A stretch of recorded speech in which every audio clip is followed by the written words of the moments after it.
of AV Radicals get the fourth booyah of the finals.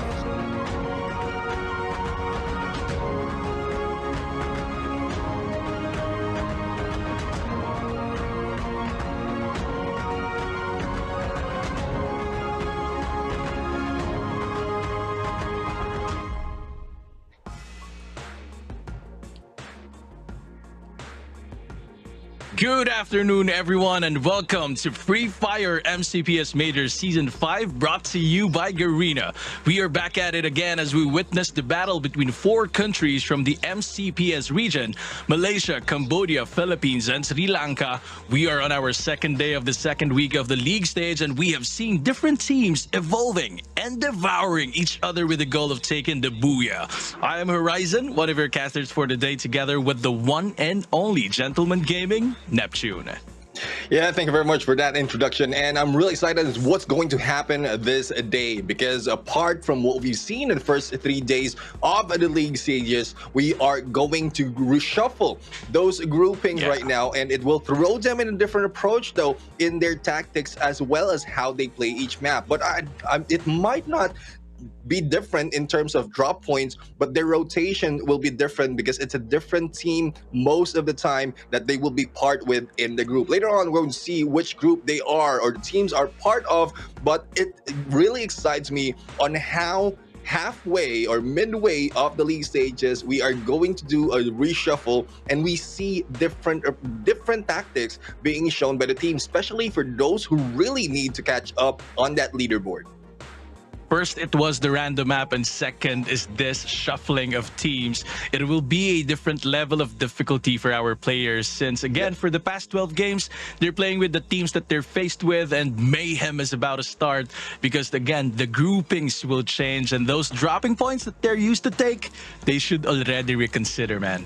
Yeah, I mean, we've seen some of the teams who have originally a few of the drop points, and then they start losing their early engagement. So hopefully they can consider other of the drop points as well, because there's a lot of openings just yet. Or probably they can also try targeting those who are on the bottom leaderboard, which seems like a little bit easy for the team. But let's check out the recap from yesterday, the top 3 players from yesterday's games. We have one from Geek Slate. We have San Rain, who had a whopping of 17 total on eliminations, and also not only that, longest survival time is 16 minutes and 14 seconds. I guess this is the longest time that we've seen on survivability. Not only that, out of the 3, he has the ones that highest in terms of total damage. That's 6,500 in total damage. But let's go over to Tokdalang, one of the team who's able to get a booyah from this game, and Syahid has a total of eliminations of 12 as well as 5,000 on damage, 16% on target percentage. But when it comes to survivability, it's very, very close to the longest that we have from San Rain. But we also have Yudo Access Esports Miral with 11 total elimination, 3 glue wall destroyed, and 24%. It's such higher compared to the first 2 that we pointed out earlier, but in terms of survivability, it's not so much. But enough of the players. In a bit, we're going to see which are the team that will be featured and that really did the best performance from yesterday. And I'm pretty sure that you know all the faces. I'm just hoping, Horizon, that by this day, it will still be the same or probably continue on their consistency. And here we have our team performance. There were a lot of new breeds who came out of their shell yesterday, and we can start with Geek Slate.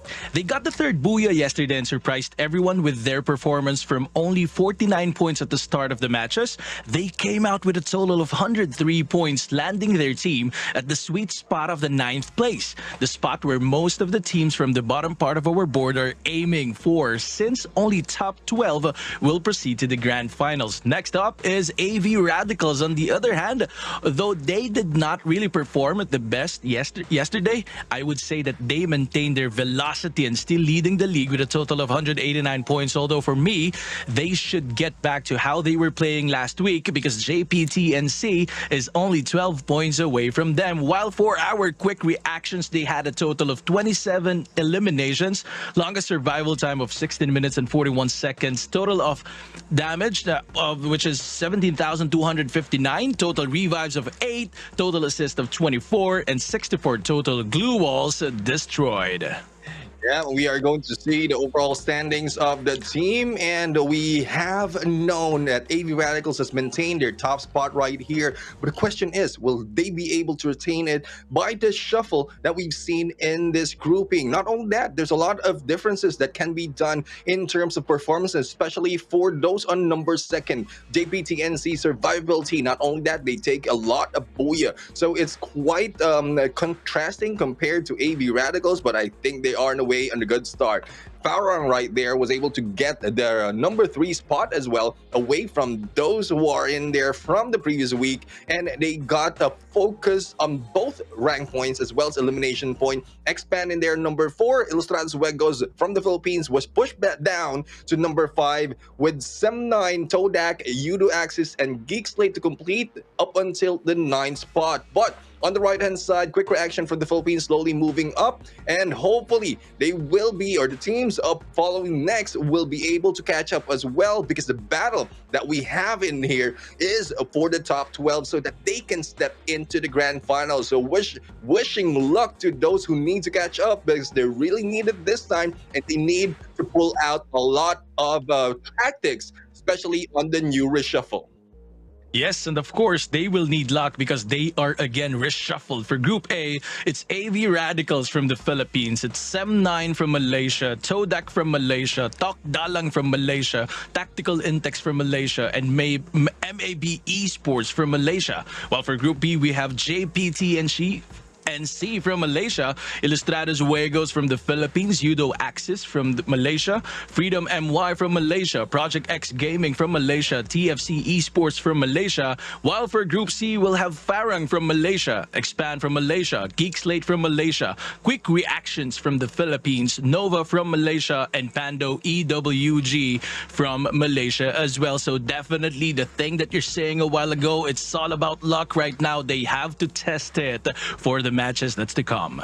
Yeah, I mean, luck is one factor, it's tactics the other, but I love how the groupings really has been done this time, because one from each group are Filipino teams together with the Malaysians that we have right now. So we've seen who's playing. Let's check out where will they be battling in all of the 6 matches right now. 5 is already predetermined, and this is similar to what we've seen, but it's more of the groups that will be focused on. Group A and B will be playing Bermuda and Purgatory, Alpine and Nextera will be played by Group A and C. Bermuda will be played by Group C, and as well as a random map right now. Still, even if I was answered my prayers from yesterday as a Nextera map, I still want to see that map once again, because like there's a lot of engagement that we've seen from those from that map. There's a lot of early engagement, even some rotations that has caught off guard those in the top. So I'd like to see more of how adjustments will be done in the Nextera map. Yes, and again, talking about Nextera, it's always so complicated. We don't know what's happening with the next era or Nextera here. We have seen the last moments from our PXG's Booyah, the one which ended with them being below the other guys and doing that healing game for the past parts or the last parts of the game.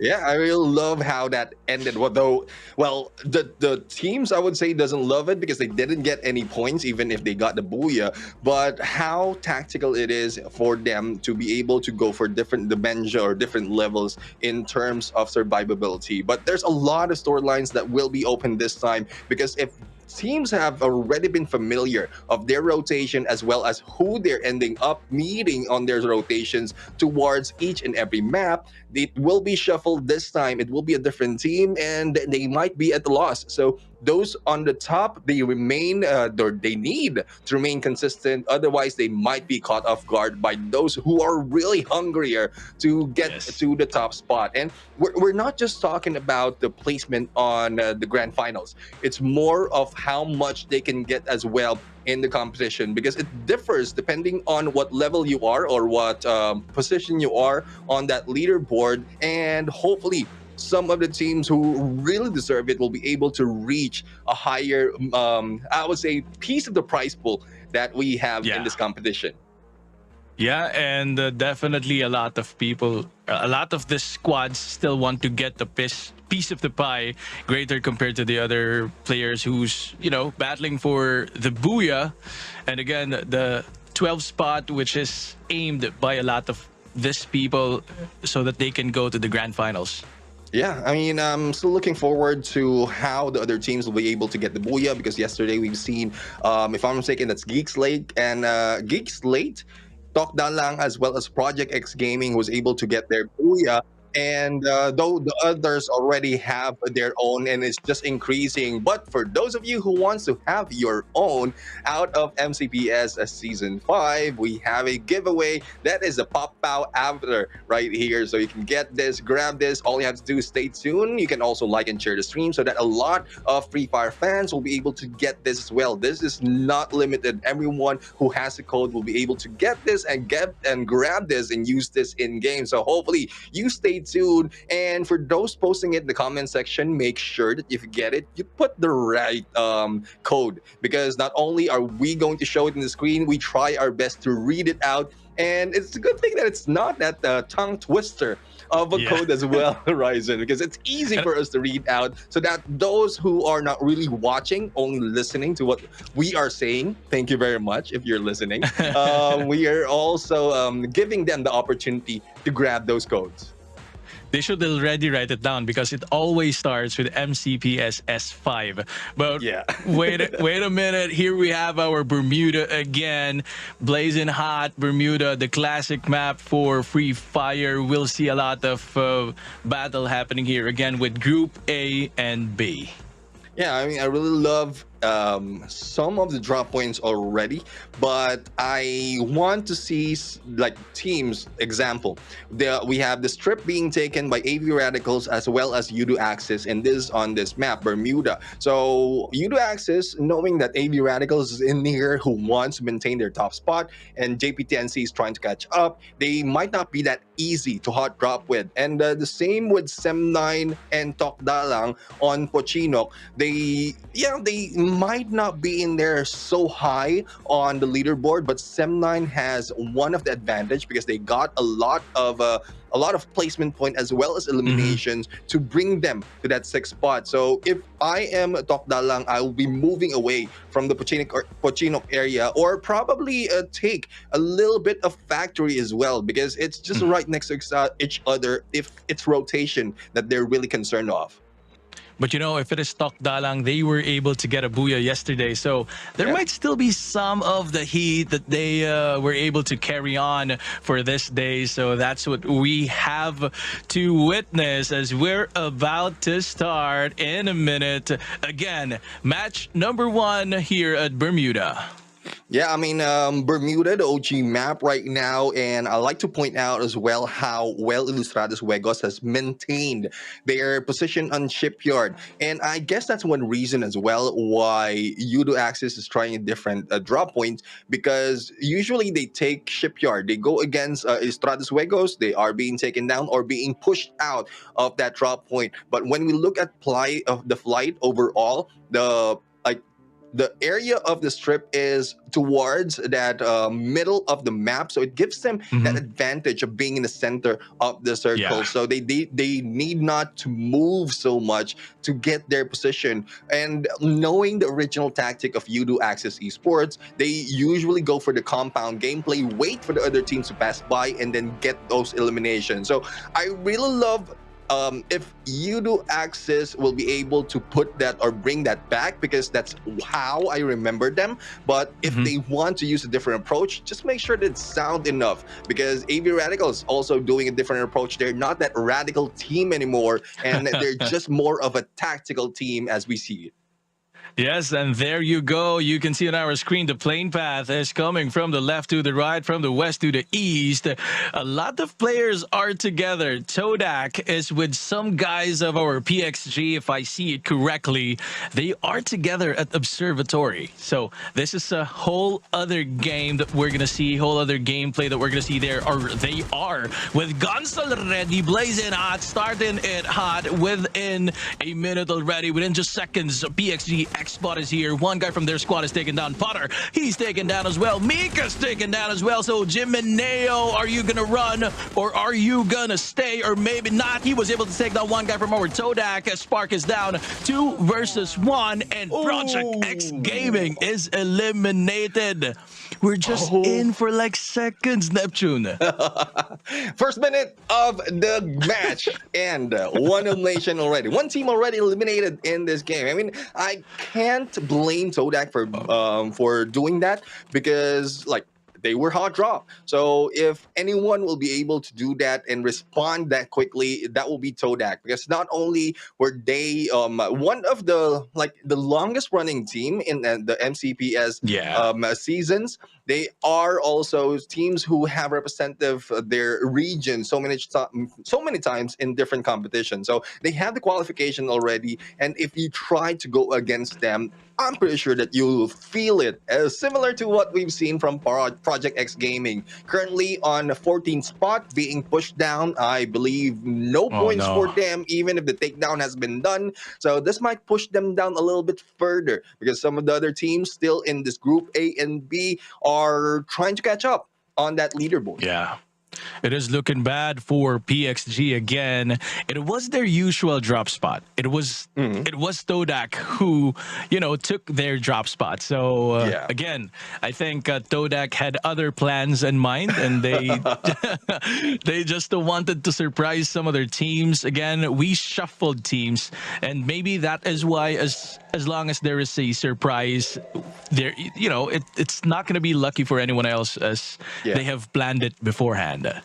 Exactly. I mean, teams right now are rushing to reach the higher levels of those leaderboard so that they can get like as much as a prize pool as possible. And one thing that that's for sure, for the strong teams or capable teams who will be able to go for the initial engagement, they might be farming those who are the bottom of the leaderboard. If we check back on the Bermuda map, if we calculate every of the team from this group of A and B, Project X Gaming is in there, the bottom. So they don't have that much placement every time they go into this map, and only total of 10 points in total just for Bermuda. And knowing that Todak can go and farm them, and not quite sure if what adjustment Project X Gaming has to do so that just in case they will be hot dropped, the next time they can fire back and survive a little bit longer. But battle continues right now. Todak is on fire, and Tactical Index this time is just waiting for the cue for them to move out of this compound. They do have the catapult that can move them in, fly them into a different area, but the split right now, we are seeing Decause trying to go and find an opening, especially in this strip area, because there's not so much who went here from the initial drop. Right now, they are just looking for some other players, but again, Todak is here again. They wanted to take the spot. We have seen from the games before that they are always, or almost always, taking the spot. It's their favorite spot of the map, but right now, Tactical Intex is here again. Zipno just received some damage there, and definitely Todak just rebutted with that. Right now, will our Todak move away from the position? But nope, you cannot move away from us. That's coming from our Tactical Intex, because Todak's car has been blown by the guys of our ITX. Yeah, Tactical Insects right now is going for the flank. As you can see, Zipnews just providing them with a little bit of distraction. Oren on the right, on one side, Phoenix on the other. They are trying to box in Todak at this point. I guess they saw who is on leaderboard right now, and they want to extinguish the flame that Todak has. But with the position that Todak is taking, everyone is just moving in there all together. And there goes Surprise. Almost a takedown right now, but there you go. With the glue walls being used to protect themselves, they need to regroup. Tactical Intex need to regroup, otherwise they might be taken down, and taken down indeed. Spark right now eliminating Oren from the get-go, and as you can see, Tactical Intex is pulling back. They don't want to go and engage Todak at this point, but Phoenix right now, I think there's a little bit of courage left in him. They want to know the position, they want to take revenge, but the question is, will they be able to do so, or will they prioritize in bringing back their fallen brother? Todak is really hungry for some more kills as they flanked out to the position of ITX. But right now, there is also one squad with them. They have to be careful. They don't have their guns out. They are not aware that there is a squad behind them, but right now they can be sandwiched by ITX and that one squad on those buildings. But again, ITX is already moving away from the battle that happened, and definitely they were able to revive one of their teammates. That's Oren again, healing up and most likely trying to get the utilities back again with his bag. And they already have one elimination with that encounter a while ago. Yeah, I mean, let's see more of tactical intakes because the name itself, they are tactical intakes, but we'd like to see more of the aggressiveness because tactics and aggression usually comes tied to each other, and that's why we ask for the balance of placement as well as elimination points. But at this point in time, tactical intakes is in the 13th place, and they really need to catch up. Though they are in the lead, like when we look at eliminations as well as placement, they have higher on the elimination, but the placement is lacking. But when we look at compared to the ones above them, which is Tokdalang, they're only 8 points below. So they need a total of 9 points to get through and break through that 12th spot. But AV Radicals right now, there's no breaking through from that number 1 spot. They are on the top and still taking the lead as Kaito takes down Tokdalang Shahid. The escape mission might be happening, and there go multiple glue walls being used, and I think that is because of panic, but there goes Kaido being taken down, but Barba just respond there with a shotgun, and there goes Tokdalang. The master of puppets right now is being mastered and being controlled by AB Radicals. The pickup for Kaido is possible, but we'll have to see Barba, and they're going in for those nade launchers, and they are still alive with 2 eliminations already on their board. Quick thinking from Tachi with this getaway because most of his teammates were already wiped out and he was the last one, and most likely he's gonna go for a revival station. But here we have Freedom, one guy taken down by the guys of our Sem9, but Green is gonna go for the push and a nade with this glue walls. And as you can remember, the glue walls, triple glue walls in one click with that gameplay a while ago. I don't know what happened with that, but it was very efficient. Although the other guy was able to run away from him. And again, this is an engagement between our Sem9 and Freedom, but Freedom is already backing away, most likely going to reset and have some covers because most likely they've heard in other parts of the map some vehicles that's passing by. Yeah, I mean, I can't get my mind off that triple glue wall. It is efficient in survivability, but not so much in resources because you need to really gather resources, especially in the open areas later on. But we'll have to find out if that will be. That was probably just a panic move, and well, that's one thing that you can do. Since you eliminated 3 players from one team, you'll be able to get the glue walls that they have in stored, and you can use it later on. Tactical insects this time. Zipnu has been taken down, and still they are on a standoff against Todak, and there's no letting go. Why? Because Todak is holding the gate and holding the toll right here, and is charging a lot against tactical intakes. Phoenix, as you can see, is waiting for that revive to bring back one of their teammates, and the rest of the gang is just waiting for an opening against Todak, but they are not giving it. They will be moving high ground and meeting Ilustrados Huegos in their approach, but good thing they were able to flank out on the other side, but McCrory says otherwise, doesn't want to give them that pass. IJ are very focused with the taking down Todak, but one guy from their squad is taken down. That is McCrory, our team player for our week 1. Todak is on the sides of IJ, but that is the same as well for the guys of Todak. They're now pushing the location of our IJ, and as you can see on our map, it has been very small and no one is taking the circle as of the moment, but AV Radicals is just a few steps away from the next circle, while our IJ is still battling with our Todak. I think one guy, McCrory, has been taken down, and Todak has been eliminated from, I think it was a third-party kill coming from those guys at the back.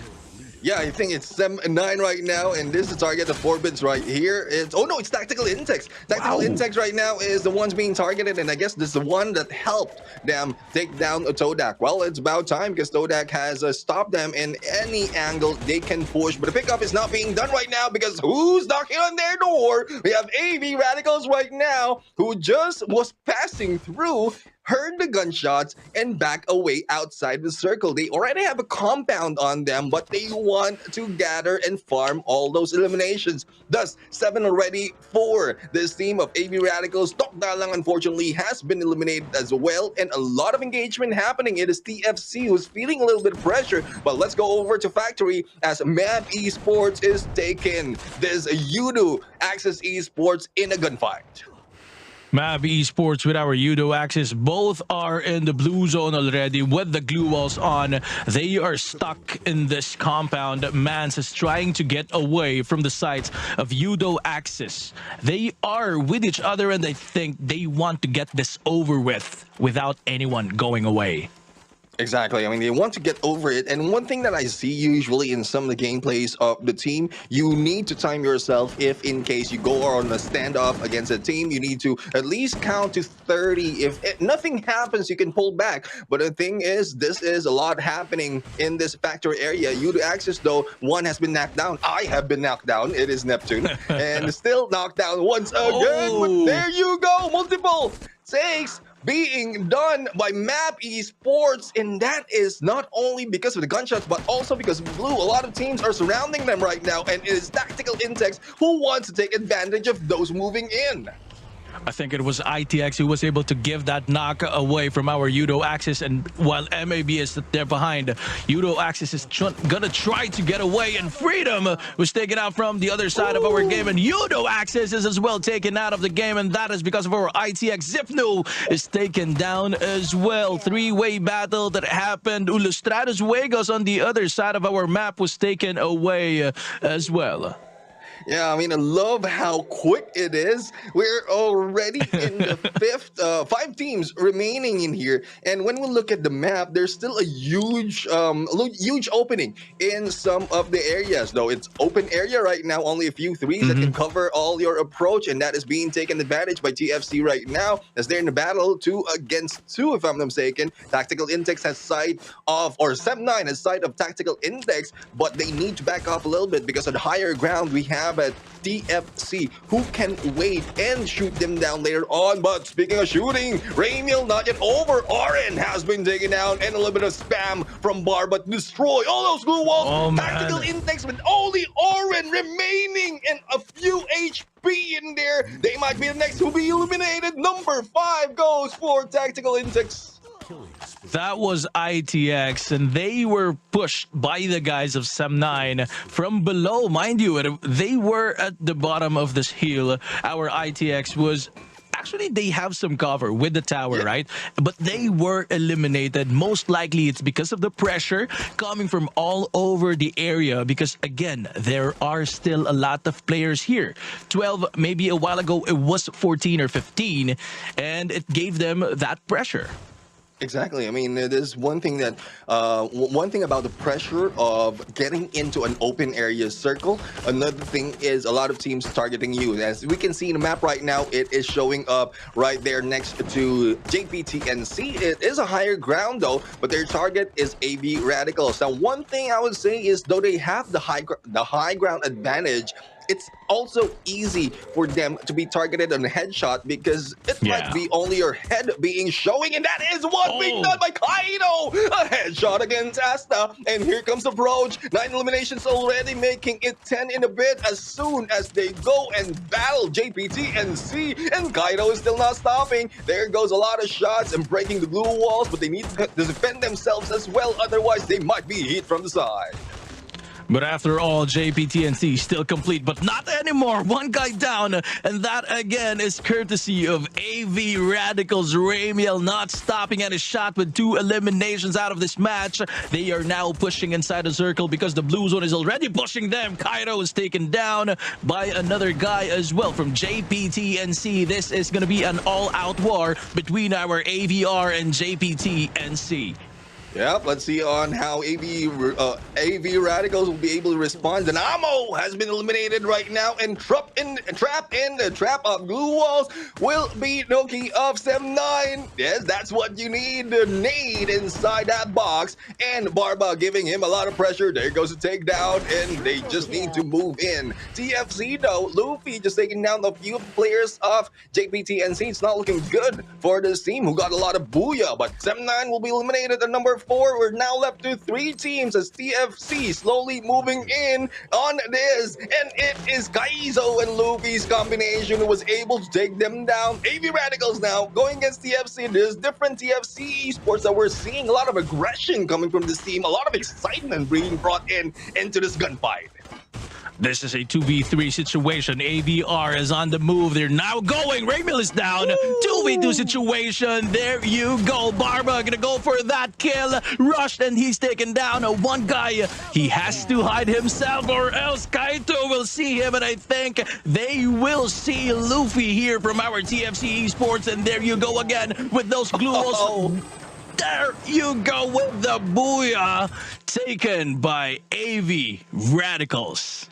I mean, I'm quite surprised how AV Radicals was able to survive in there with 3 members, though one guy has been taken out. I think it's Dynamo, who is the one in the middle right now, who is in there eliminated early before the final 4 teams remaining. But they're still a full squad, though, similar to what we've seen from JPTNC. The survivability of JPTNC has been questioned, especially with a move from the side from some of the players that is TFC. And like what I mentioned earlier, it's a different TFC that we're seeing. A lot of aggression really is in there. But I guess it's time for them to really go YOLO, especially in the final moment, just like that. Yeah, and also, mind you, AV Radicals had a different gameplay as well, because they were as well aggressive, because in the choice between the zone or the play zone between, and as well those kill points, they chose the kill points. They did not go in as soon as they saw the next circle. They tried to get the guys, they tried to get the eliminations away from those other squads with them in those final circles. They were a balance of aggressiveness and as well positioning. Yeah, I mean, that's what I really, really love on the changes being done by some of the teams. But AV Radicals still on their way. They're still maintaining their aggressive approach, focusing more on farming elimination. And that is where they see they're very, very close to reach that double century mark, or the 200 mark in this competition. And as we can see, everyone from this first match is really heated up. No one is backing off in all those engagements, and this what makes it more exciting. Early eliminations, mid-engagement, as well as the final chaos. That is what we want to see in these matches. Yep, but remember, brother, that AV Radicals is taking booyahs at the first matches, but lie low for the next matches. So, will we see another booyah coming from them, or will they do what they did yesterday? Well, we'll have to find out. It's like what we're talking about in the background. You have one job, you have one specific role or goal in a match, and I think doing this initially when everything is chaos in terms of drop points, in terms of groupings, they understood that everyone's still confused on the rotation they can take, and they can take advantage of that. So that's what they did in the first day of our first week actually of our competition, and they're starting to do it once again when everyone else is guessing what to do. So AV Radicals can still be that radical team who do differently compared to the other teams and put on a lot of aggression. Now, it might happen as well that they will be lying low later on, especially Bermuda is one of their best map, and they just want to hang back a little bit. Probably if in case they will be given a chance to go into a different map, and I'm just trying to look for my resource here. Nextera is where they also exceed in terms of performance. So hopefully we can see them in that map later on. But unfortunately, A and B will only be playing Bermuda and Purgatory. So if you're not doing well in Purgatory, at least do your best in the first map. Yeah, but as you know, AV Radicals has been consistently dropping at the strip. And it looks like wherever the circle goes, they are there. They are near the circle. So they're this dropping point that they have that they everybody knows is a good thing for them. This is ours. We're gonna loot here. Don't you go here. And there are also instances that some other teams go there, but they are always able to eliminate them. Yeah, exactly. I mean, it's more of understanding what capacity you have. And like AV Radicals is one of the team really that you don't want to challenge up front on early engagement, especially for the initial drop, because the moment they get a weaponry on them, regardless of what armor, what they have in their resources, they will just try to push you back, if not eliminate you early. So that's how Radicals are, AV Radicals are from the first time we saw them, and I guess they're still maintaining them. That's their core, I would say, in terms of performance, but they're putting in a little bit of pieces that can make them to be close to perfect as a team, because they are playing it tactically this time. They're not really that much of an aggressive team unless they are in a safe spot in terms of placement, and once they go through early, say midway, they have taken away a lot of elimination already. So it's one thing to understand what you can do, it's another thing to know what else you can do better in a game. And also knowing what you should not do anymore, because again, as what we have mentioned a while ago, it's JPTNC which was already crawling below them. So it's like AV Radicals saying, nope, not today, brothers. You can take the first spot away from us. Yeah, I mean, they've already taking a lot of booyahs right now, but in terms of elimination, AV Radicals really doesn't want to be beat. But let's see on how it is in the overall stats right now. When you look at elimination, it's a little bit low on average 50 that we often see. But as you can see on highest elimination as well in terms of individuality, we have AV Radicals Dynamo, who has the highest kills. Take note, he is the first one to be eliminated on the final moment of that game. 42 on the total headshots and close to 34,000 in total damage. 13 on the revival and 18 on the rescue. And total knockdown is 67. But this is what I love to see. Only one glue wall has been is needed to get that 100 mark. I guess that was Barba. If in case he didn't just release 3 or probably panic a little bit more and release another one, we might have reached that 100 mark. But this really shows how much engagement is happening within the battlefield because of how many glue walls are being taken down in the fight. One glue wall away from 100. It was a very, very remarkable moment if we have reached that. And again, the 3 and also the happening, which was the 3 glue wall in one click. I mean, it's a matter of spamming it, because like it's already available. You have it handy already. All you have to do is spam it, and then it will let go. I think it's more of a panic moment that it happened. But let's check out the MVP of the game, and we have the IGL of AV Radicals Dynamo in here. 4 eliminations and 2,000 on the damage, 20% on target percentage. I mean, we didn't see him on the first week. Not quite sure what happened though. We don't have any backstory just yet, but they already did well. What more if the Namo, the Fragger, the grenade launcher, who's making his name in here to be or might be the grenade launcher king, is back in play, and this is what they're showing. They're very, very close right now. I think by the end of this game, they have reached already that 200 mark in terms of total points. Yup, and then again, we have seen his gameplays with those grenade launchers. That's why he has this lot of damages. But right now, we have our most valuable team on our next slide, and that should be AV Radicals with 11 eliminations, 7,102 damage, and that is a lot for a single team. 16 assists and a total of 23 match points, boosting themselves maybe at the mark of 200 total points, and that's what we'll see later on. AV Radicals doing the beating and telling these people who's the boss. Yeah, I mean, I'm quite surprised though.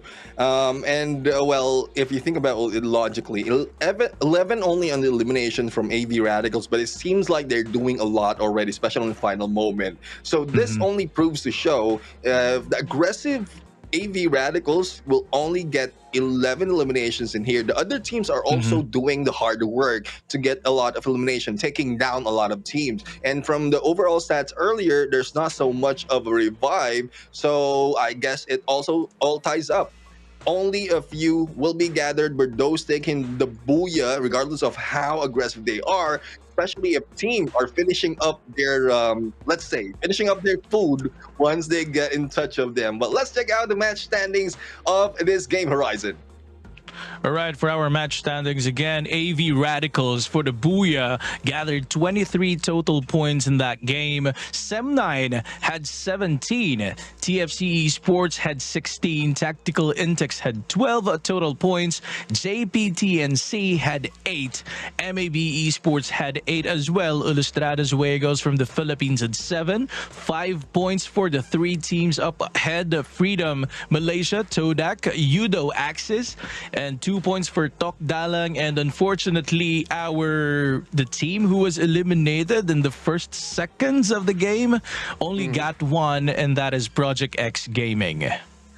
Unfortunate for Project X Gaming, really. I mean, I really want to see them move up a little bit on the leaderboard because it seems like they have the potential. They did get a Booyah in there, but it's not really showing that much, especially as other teams are targeting them on specific map. Like what I mentioned earlier, on Bermuda, they are one of the team on the group A and B that is at the bottom of ranking. So pretty much they're really underperforming in this map. So homework really pays a lot for those who put in the effort, and I guess that is what Todak did in their game. After each match, they review who can they target, where are they dropping, and then just take advantage of that on the next match.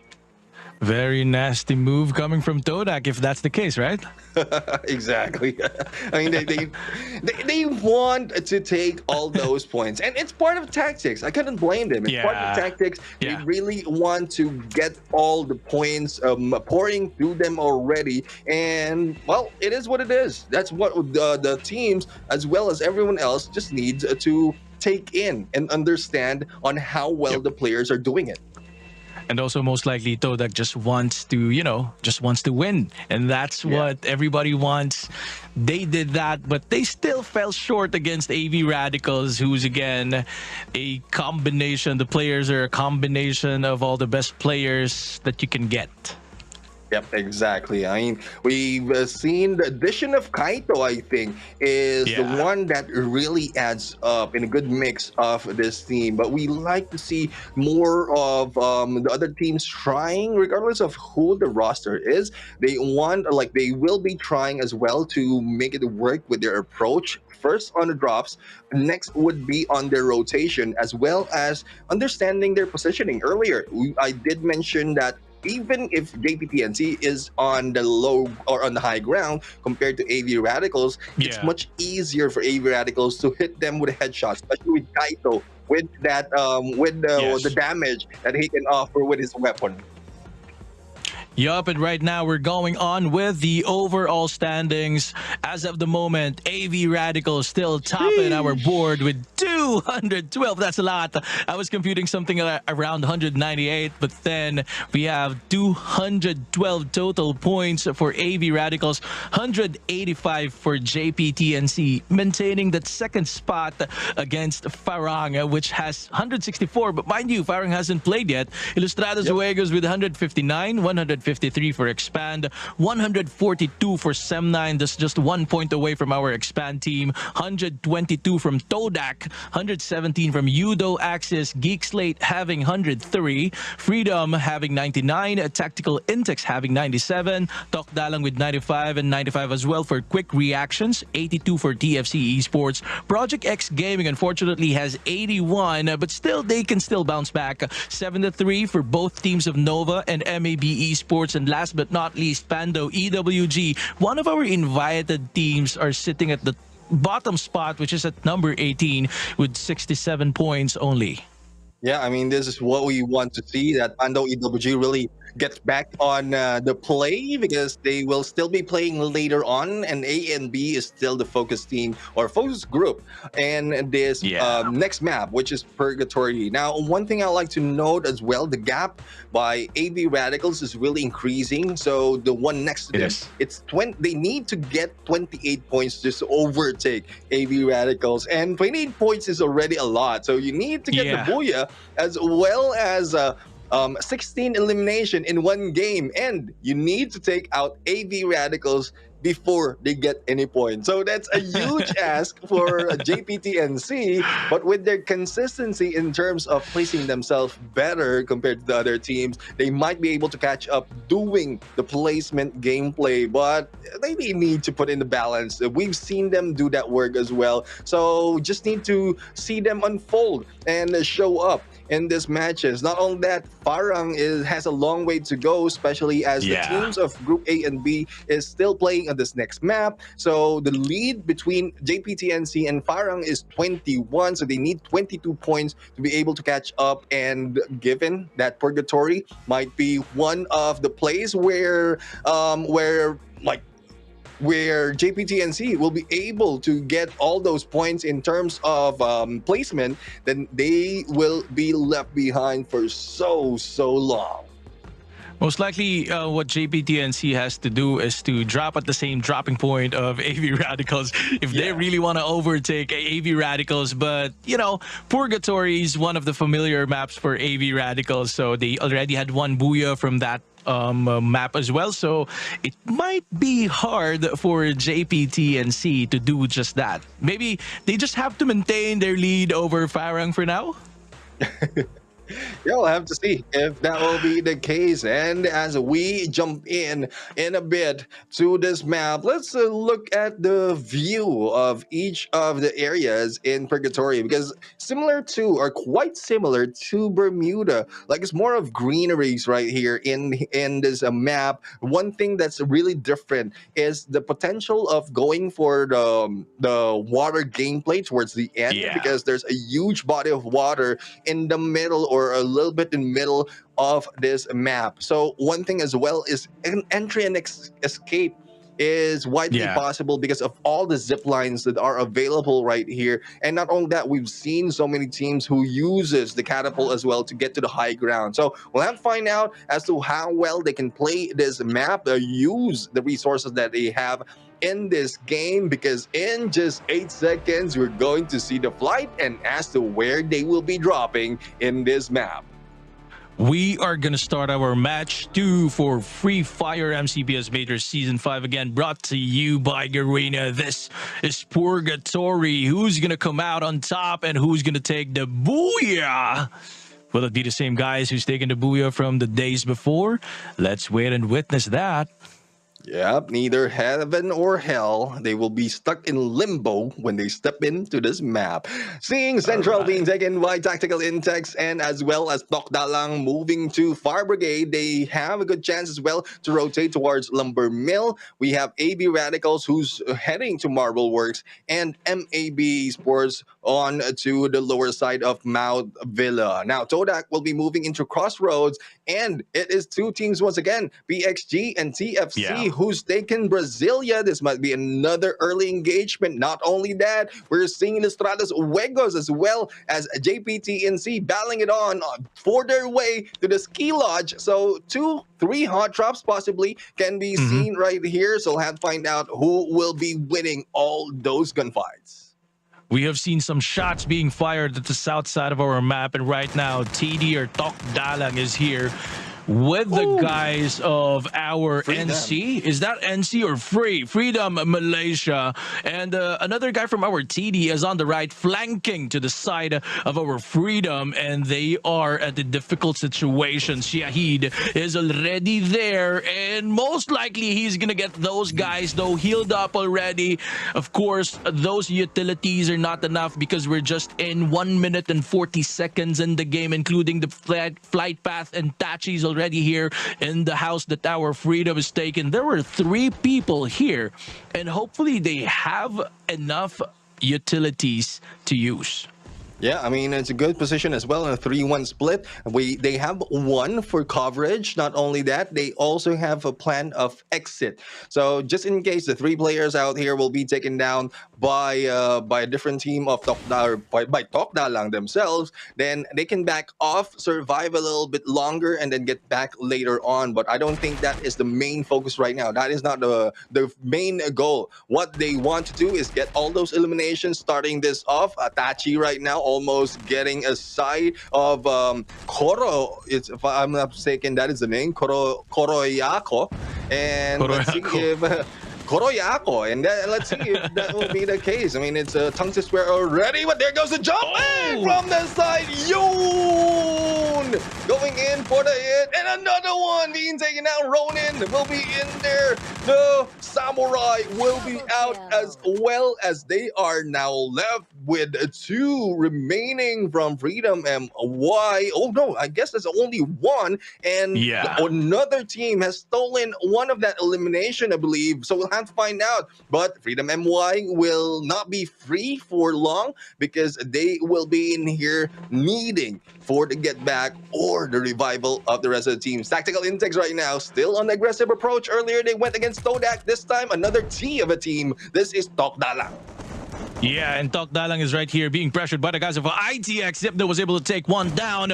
The guys of our ITX are very aggressive. Most likely they want to push their points with some kill points. Tok Dalang cannot run anymore, and they are eliminated. Although Tok Dalang was able to take down the guys of Freedom, ITX is here to take that bragging rights away from them.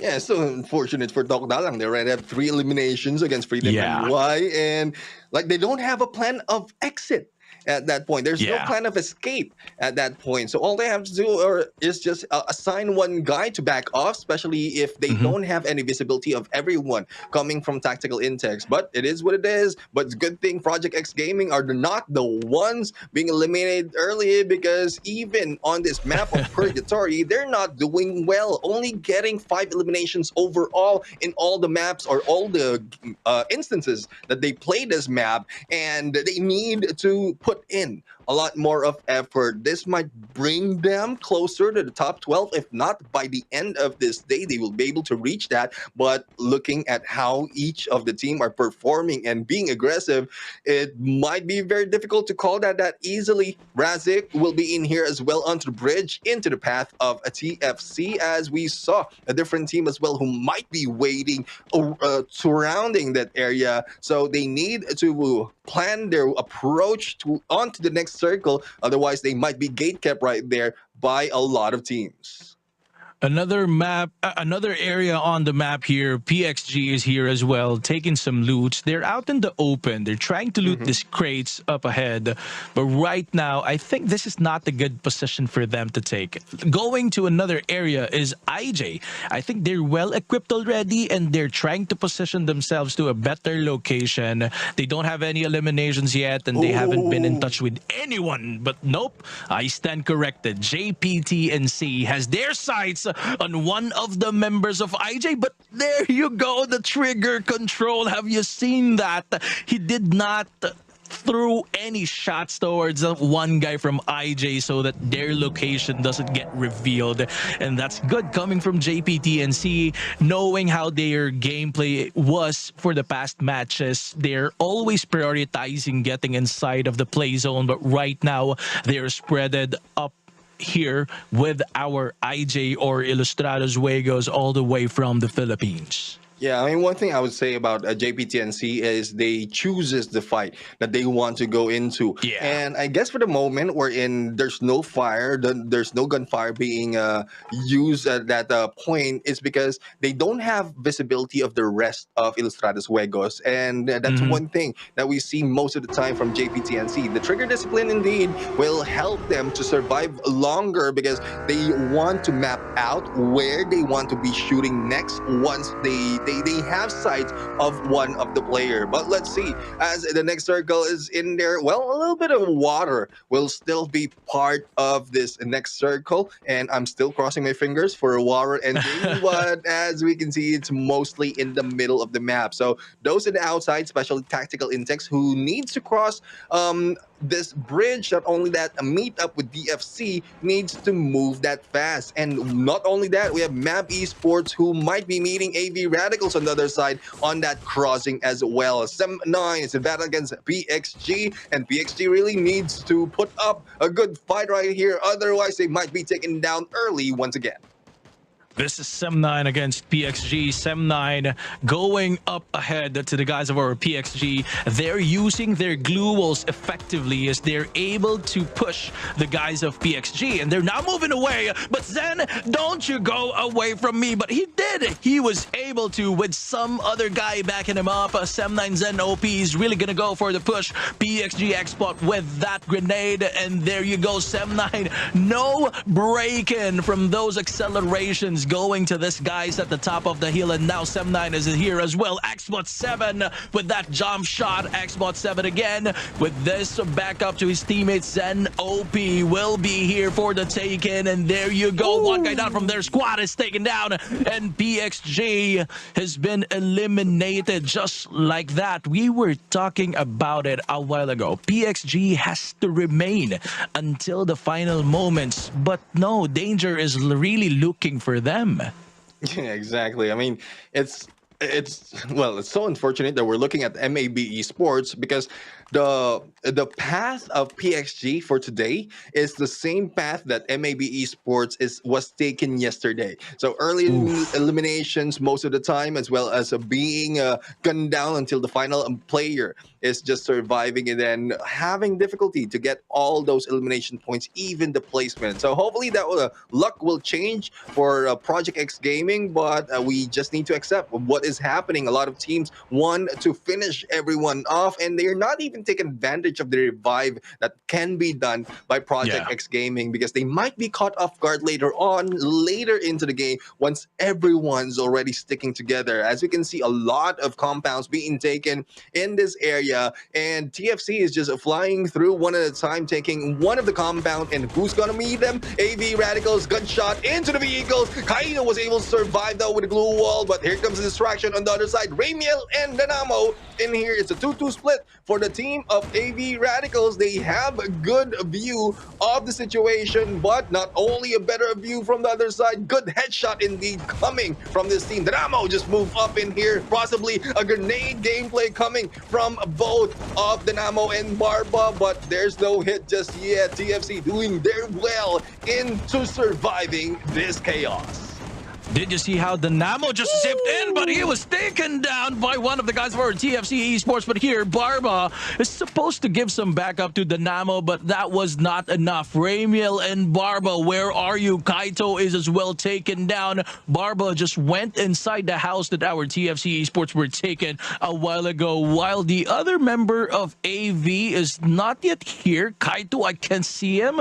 TFC Esports was able to reset their utilities. Yep, and Ramiel right now, I think Ramiel is receiving a little bit of damage from the far side, and Barba is left alone going against 4 players of TFC. So we'll have to see if this is a clutch moment for Barba indeed, because the focus of Ramiel is to buy back their teammates, and there you go. Barba just flying in to where Ramiel is, leaving TFC behind, and who's in front of them? We also see Udo Access Esports, who might be going into gunfight against them. Speaking gunfight, we have Tactical Intex and JPTNC. They might be going at it again, but no, JPTNC won't survive. They will be flying high like butterflies. Butterflying again away from that engagement. possible engagement with our ITX. But then again, there are still some members of our JPTNC who were left behind. Phoenix with his sights on the guys of our JPTNC. I think they were revived again. But right now, Phoenix, you can't revive yourself if I'm going to go there. And Phoenix, without any hesitation, just went to the tree against this guys of our JPTNC. Two guys are pinned down. They cannot move away. They don't have any more zip lines that they can use. Being damaged is the guys of our JPTNC going for the push. Phoenix without any guy with him. Oh, and there you go. The surprise there. The guys of JPTNC. And that's a quadra kill coming from Zipno. A good assist towards the one guy pushing in. It was a good gameplay coming from that squad. Yeah, I mean, I've seen Phoenix work his way in different situations, especially when he was part of Sem9 from Season 4. But that is something else. Up front and personal, not even pulling out a gun, and he just pushes through. Once the other player turned around, he has been taken down in there as quickly as that. But we'll have to find out if that is just a fluke or really part of their game plan. But speaking game plan, I am in here just playing and thinking of how to take down those surrounding me. On the other side, Rainiel was able to take down Todak and eliminating them, leaving us with only 9 teams. Right, this again is our Yudo Axis with 2 eliminations only. ITX just pushed the guys of our Freedom. And there you go, Deco's here getting the guys again of Freedom. I think this is the second engagement within these 2 teams, right? I believe so. And that is because Tactical Intakes really are farming for those eliminations, and they don't want to let go of any teams in their side. Then they still manage to survive longer than like what we've seen them do previously, and they are having a lot of eliminations already. Just in case they see a few more, especially that one hiding out, it will bring them to 10. But there's no waiting for the team, especially who is in this area. Yudo Axis as well as Sem9 fighting it off. Middle has been eliminated, right, or has been taken down though, but Sem9 losing a few of the members. Noki is the only guy up in this fight and needs to protect himself, but there's no protecting himself that easily. There goes a Neptune being taken, or Vegeta being taken down. Flame right now firing at him. Good mind being laid by Noki as a bait, and he still managed to survive. That was a good mine set up for the guys of Yudo Axis, but right now he's still alive and kicking. Yudo Axis really want to get that, but Sem9 has been eliminated as well. That's Yudo Axis's doing. Neptune going for some more utilities. But right now, ITX, the aggressive team as of this match, are now battling with IJ, who's also has this firepower which can take the aggressiveness of our ITX. You'll have to find out. So far in this match, McCrory only has 1 of the elimination, and it's late in this game. I'm just surprised that Ilustrados Juegos haven't done much in terms of eliminating some of the players, but probably it's more of the rotation that they're taking, because Ilustrados Juegos really doesn't do well in terms of Purgatory, and they just are managing to survive. But no one's surviving anymore for JPTNC, as AB Radicals really wants to push them down. No one wants them to catch up on that #1 spot. But let's check out Blue Walls, and not only that, Tactical Index, who is on fire, might be put in a blaze later on, because a lot of teams are just waiting for them to come down. There are 3 squads in this single house. As you can see, they don't have any more space to win each other. MAB just was able to take down one of the guys of that squad opposing them. MAB and IJ battling it out. 3 elims for MAB. Sugar still alive. Adam is still here. And they have to get out of this mess right now. The blue zone's onto them. ITX is already flying out of this house. AVR are here as well with the guys of our Yudo Axis. Sugar and this other guy, Adam, has to hold it out until later. Yeah, they need to hold it out indeed, but Dikos has been taken down right now. Let's Go also taken out of this fight. Now, Tactical Intakes is the one team that both of MAB Esports and Ilustrados Juegos is waiting for, but they are being taken down, and Tactical Intakes eliminated by MAB Esports, though it's only 2 left for this team. It is a 2v2 situation, but who's against them? Barba, the shotgun god, and Raymil, the sniper god of AB Radicals, going against Adam and Sugar. Let's see on how they can put Spice in this game. And speaking of Spice, Raymil just rushing in. Adam has been taken down, and as quickly as that, the moment they step in, AB Radicals takes another booyah. AV Radicals did not give any moment for that opposing squad to reset, and they just took the booyah away from them. That was intense, man. That was one heck of a game, because the final moment, like, it's just back-to-back engagement, and as well as even when we thought that AV Radicals is at a loss because they lost two of the players, how it ended up between Tactical Intex, Mab Esports, and Illustratus Wegos really hit me by surprise. But it's something that can be taken advantage. Again, AV Radicals is being tactical. Even if they have a chance to third, fourth party the engagement that's happening, they just back off because they know they're less players. They don't want the attention to be on them, and they don't want to be taken down. Thus, they waited for the perfect timing, and there's no other timing better than taking them or taking Mab Esports as they were recovering after that chaotic engagement in that compound. These are good gameplays that we're seeing from AVR, and as well, I thought for a moment that it was ITX's moment to get the booyah, but MAB Esports was very patient, waiting for those other guys to just kill themselves or eliminate themselves rather. So, man, it was so good for MAB Esports. They were very patient again, and after that, they were able to get those guys from the opposing teams, our IJ, and as well those guys from our I think that was Tactical Intex, yes. So one thing really that will bring a lot of pressure, especially for those in Group B, is Group A, where AV Radicals is part of, will still be playing. Group B will be resting after the two matches, and then they will be back later on, if I'm not mistaken, if I am looking at the schedule correctly. But anyways, there's a lot. I mean, this is day number 2. And it feels like it's already day number 2 of the league stages, and it feels like it's already, the gameplay that we're seeing is already on the grand finals level. So I can't wait what more the top 12 will be offering later on, especially when a lot is already on the line. But AV Radicals, still salute to the AV Radicals team. They still manage to do what they do best. Get all those lays, all those elimination, even taking a booyah back to back, and I won't be surprised if they can do it for another 2 match. Yep, and there's one more map that they were able to get a booyah from, and that I think is Nextera. So the next match, if I'm not mistaken, no, it's gonna be Alpine, right? Yep. So they have to pause for a bit.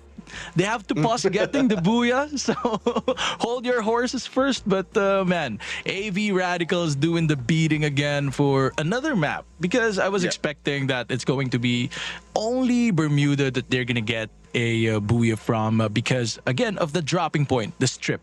But here in Purgatory, they were able to assess the field properly, assess every moment consistently, and that is the reason why they got the booyah. Exactly. I mean, they also got a booyah from day number 1 of the week 1. That's the second match for Purgatory. So it feels like AV Radicals is treating this as their day number 1, where they got a lot of eliminations already, and probably, and this is just me guessing, by next week, probably day 1 or day 2, there's a little bit of rest coming from this guy. I won't be surprised if the Namo will be stepping out once again. He can back off already because of how it is in this matchup, where everything, the lead is already that high in this competition. So they need not to be pressured at this point. They have a huge lead. They have a lot of booyahs already. They tied up already against JPTNC, and they will just be chilling like a villain at this point, all throughout the league stages. But JPTNC's points are maybe 3 matches away from AV Radicals. So most likely what they're gonna do is, since they're still gonna play for match 3 and match 4, they would want to put some more fund with those points that they already have. A whopping 212 a while ago, plus 20-ish. That's going to be 234-ish. So, man. And that's what we're going to see with this overall stats that we have for that previously conducted match.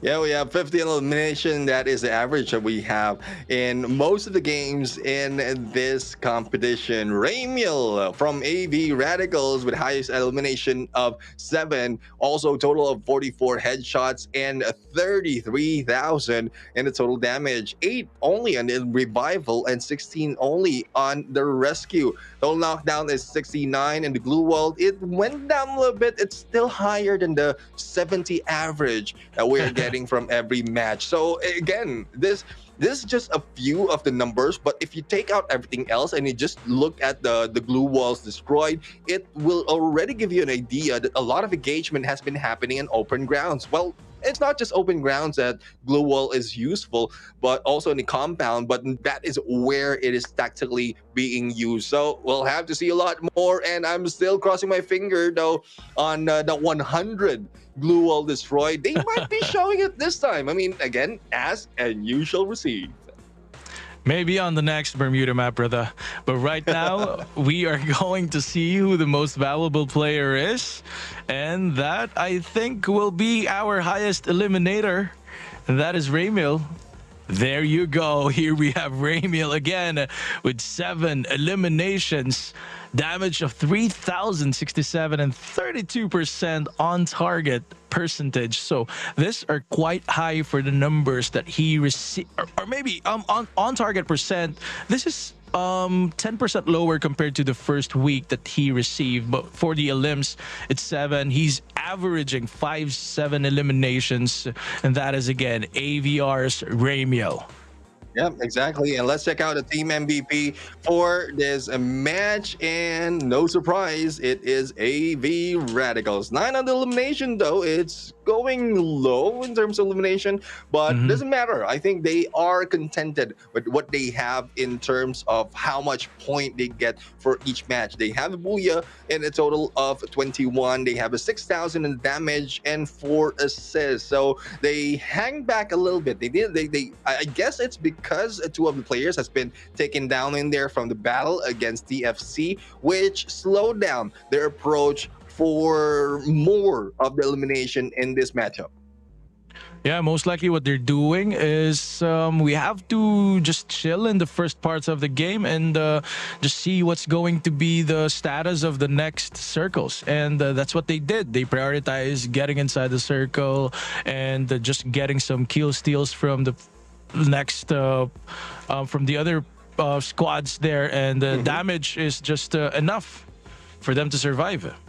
Yeah, and let's check out the match standings for the previous. We know that AV Radicals is in there with the 21 points. Well, let's see what the other teams has. Tactical Index in there. I guess their effort is paying off. They have a total of 18 points, 10 on the eliminations, and 8 on the rank. Map Esports right here. Not too bad, though, for Map Esports because they have a lot of eliminations, especially on the final moment, taking down Ilustrados Juegos as well as Tactical Index, and they managed to get the second place as well. You do access right now in here with the 13 total points. Ilustrados Juegos with only 11, 7-9 with 10, TFC Esports with 6, 5 for JPTNC, and they're still a loss right now and getting high on that leaderboard. And Freedom MY with 4 this time. Tokda lang unfortunate for them after the elimination that they had for a few players. They were taken out as well.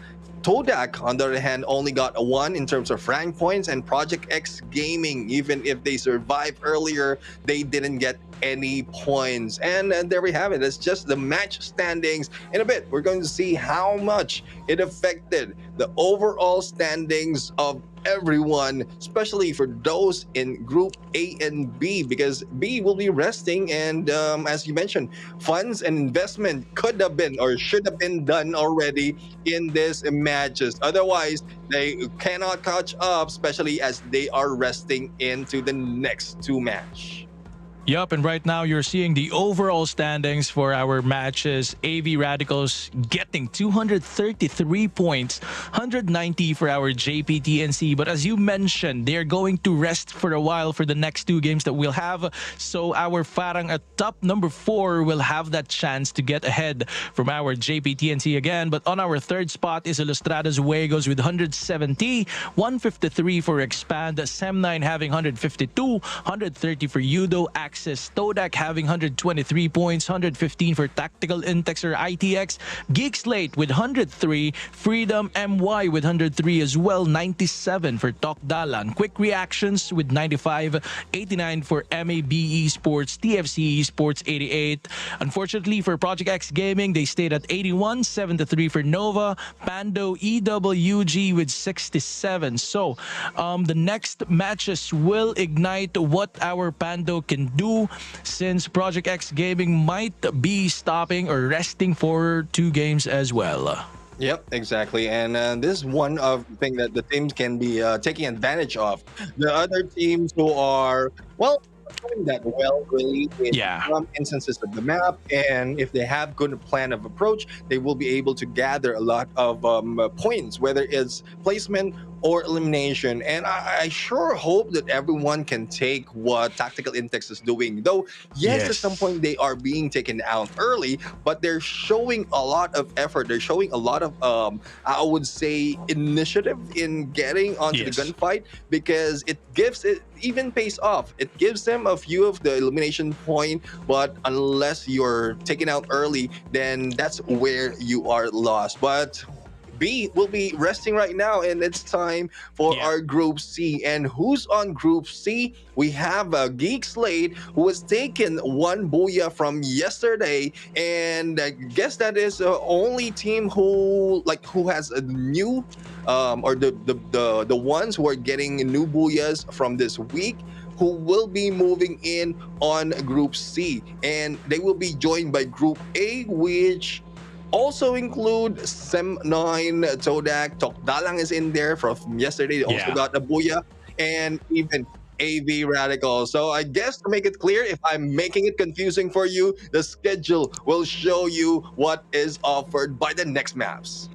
Yup, and again, Group AC are going to take Alpine and Nextera for the next matches that we're going to have. B is going to rest, but they're going to come back for the matches at Bermuda and a random map that we'll be having later on as well, after 2 rest from this players from Group B. So, again, Group C is going to come in hot, or maybe Group A is still hot as well, because AV Radicals has been dominating this one. They're still gonna play, so Group C, who's just gonna come in new, should be careful. Yeah, they need to be careful, but based on the numbers, statistics, Farang and Geek Slate, both from Group C, has huge advantage in terms of Alpine map. So they have 1 each of a booyah. Not only that, they have a lot of elimination points as well, especially for Farang, who's making good way of placing themselves a little bit better compared to Geek Slate. If we look at our rankings for this map, for all the games played, all the scores gathered in Alpine, AV Radicals is only 4th in this ranking, but it's very close to Sem9, who's currently in number 3.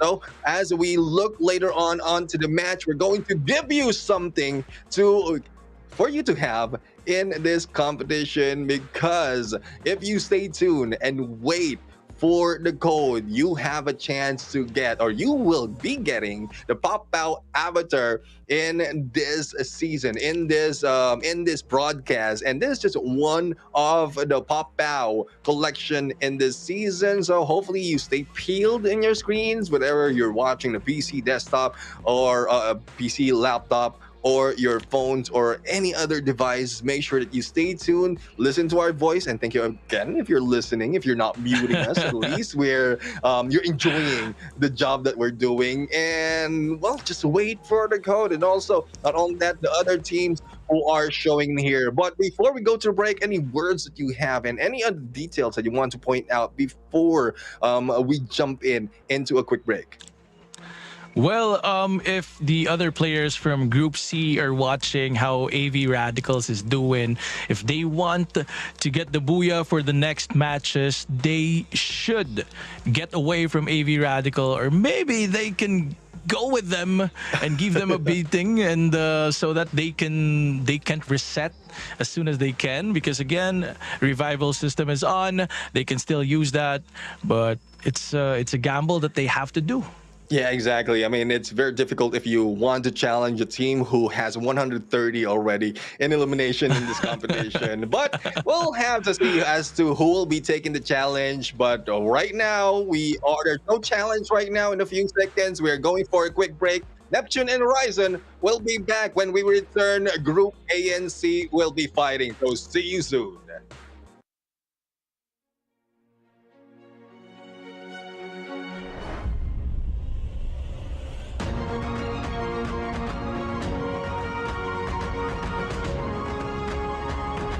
The king has returned. This will be the champions, Big Fam. We have who managed to bag it all the way through that Blacklist International. Players of AV Radicals, get the ball.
into a scientist family, Alvaro lost his mother due to a laboratory explosion. The disaster granted him the power of the magic cube. Since then, Alvaro possesses the ability to create explosions, but at the cost of amnesia. In his battle with Homer, Alvaro's power was awakened, enabling him to save his best friend Capella. Awakened character, Alvaro, Rage Blast. Art of Demolition. When this skill is equipped, the throwing damage of throwables are enhanced. Split Blitz. Apart from the original skill's basic effects, your grenade can now reach a wider range and deal more damage. After awakening, Alvaro can split his grenade into smaller pieces. Skill combination, Super Grenade, Alvaro and Beastin. With a pet that increases throwing distance, grenades can be a severe threat to opponents. Create explosions with Awakened Alvaro in the new patch.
Welcome back to MCPS Majors Season 5. I am Horizon and I'm together with Neptune. We have witnessed Groups A and B battle and now we are heading to the matches between our Groups A and C.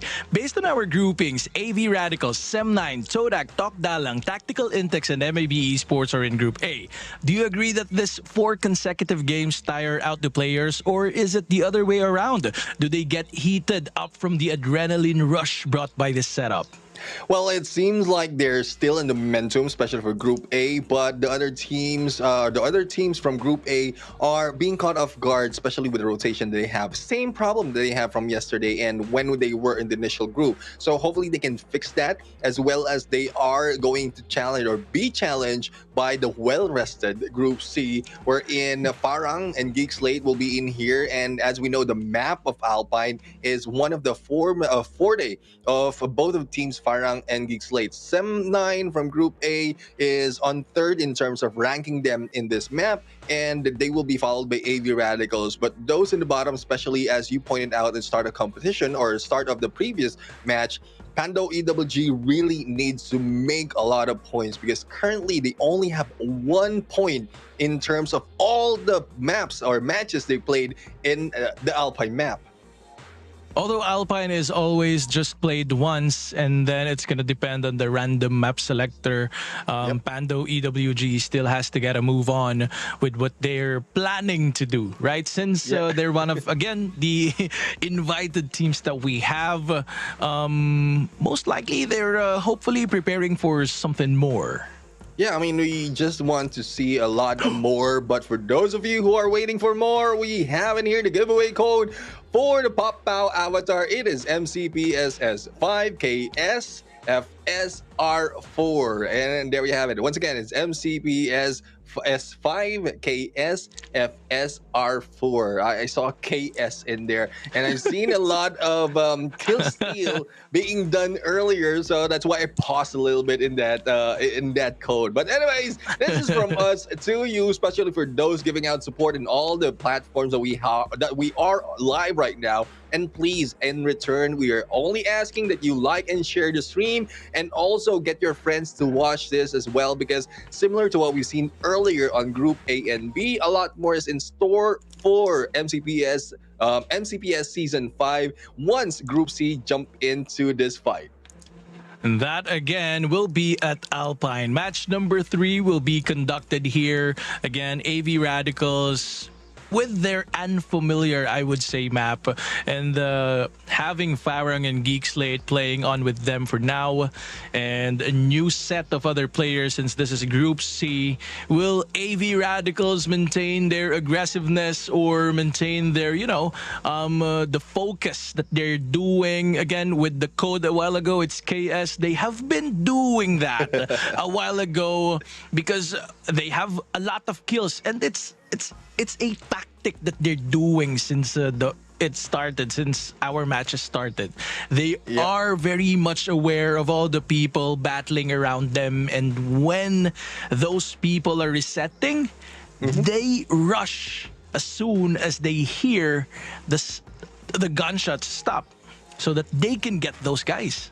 Yeah, exactly. And when in terms of elimination, I mean, we have on the top 6 in elimination, we have 3 of the players from AV Radicals. This really proves to show that it's not just one guy who's making the work in terms of eliminating other of the teams. And this really shows up when it comes onto the leaderboards earlier. That's a total of 130 in terms of elimination, very close to 50 already, and with between the gap of elimination of AV Radicals as well as JPTNC. So not only that, we also have X-Roy who will be jumping in here, part of Group C of Expand, and hopefully X-Roy will be able to put in or trickle down his eliminating power to the rest of the team so that they can move up a little bit further into the leaderboard. But in a bit, we're going to see the game start in Alpine. And what we know of in terms of historical record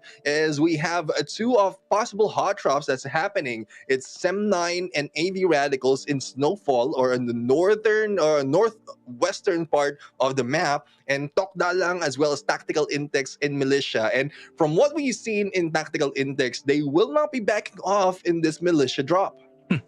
Yes, we have seen it yesterday. They was able to get those away from, Militia.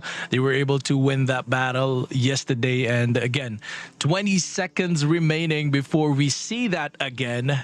So, but based on what's happening, Tactical Intex, they are very aggressive as of the moment. They have been doing well compared to the past matches that we've already concluded, and that is 5 seconds away. If we'll see if they're gonna do it as well. Yeah, and let's see if the flight path is very good once again, because so far in every match there's only a few instances wherein it's not in the middle. But there you have it, from the docks towards Ocean View, again cutting the map in the middle, gives a good dropping points from everyone else. But as you can see, Railroad right now is being dropped by Todak as well as Sem9. This is probably where the targeting is happening, because that first few teams who are going for the early engagement elimination is bound to happen. And there you go, we have Zen OP going for that takedown, but Zen OP also being taken down, and it is Sem9 who's getting a lot of those eliminations. Zen OP has the potential to be picked up, and he was. It's now a 4v2 situation. Thus, Todak will be running away from the Railroad. And Sem9 did not pushed them. So wait up. There's one more guy from Todak here, and that is Spark. He was, left here by one of his teammates. They have to go to that real. Oh, there you go. Spark wasn't able to get away from the sights of Fikri of Sem9 with 2 eliminations under their name, and then it will be 3 later on if the other guy bleeds out. Spark is now bleeding out. AMZ, I think Sem9, that the reason why they did not fully eliminate that one guy from Todak is because they're trying to look for that one guy again from Todak who is now already very far away from this compound. So they have to chill. They have to chill for now. They have to loot some more and just prepare for some other players who's to come to their place. Yeah, I mean, just surprisingly that this Sem9 is the team that needs to chill, wherein Todak has chill on their side. I'm talking about TDK chill. But the battle's happening right now in here. Quick reaction going against Expand, and we'll have to find out who is going to win this battle. Expand still has 4 of the members, but the damage being done. X-Roy will be hit by Skip Tobin. There's no skipping a beat right now as they go in for the rush. Quasi, previously known as Chessman, is in. Go for the shot, and Cobra, the close quarter Battle King, will be taken down as well with a shotgun, and this leads the rest of Expand to once again move out. And it's a similar pattern, but as we can see, Too Fast is a little bit too fast in buying back X-Roy, because I guess X-Roy and the rest of the teammates is really important. They are integral in bringing back, and it has been divided right here on who's bringing back who, as Cobra will be also brought back using that revive area. So we also saw a little bit on the kill feed of Battle earlier on, because so far one team has been eliminated or early into this fight, and this is what we love about reshuffles just like this. It's treated being the first day of the competition. A lot of engagement, a lot of really aggressiveness in terms of game style, because they want, or they don't have any idea just yet as to where the other teams will be dropping. Early engagement is possible to happen, and this is where they want to take advantage to get all those elimination points. Yup, and that's what we saw a while ago. There are a lot of players who are together. There are a lot of squads who are together, but now they are now spreading out. The blue zone is already on the move. AVR are just looting pretty here at Snowfall. I think this is not their usual. Oh, it is. It is their usual drop point. Sem9 is not here anymore as of the moment. So Kaitu with the rest of the gang just move on to Militia, and definitely is because the circle shifted here, or maybe this is somewhat in the middle part of our next circle, so it's all good. It's gonna be all good for our AV Radicals as they again position themselves at the somehow at the 3/4 when it comes to the radius of our next circle. But Nova here participating for this match number 3 doesn't have anyone with them, which is good, so that they can loot a lot of things. But there you go. I would like to be corrected there. This is Stock Dalang with Nova, and most possibly they're gonna engage Nish, throwing some shots to the guys of our Tok Dalang here. Tachi is going to think of ways on how they will move away from here, because I was thinking, what is he doing? So he's looking at the movement of the Nova guys, and Nova guys did not push through. So most likely it's either they're gonna move out because that's what they're doing right now, or maybe they're gonna flank. But then again, it depends on what their usual gameplay is. We're just 5 minutes in the game, so most likely they don't want any unusual or unneeded eliminations here.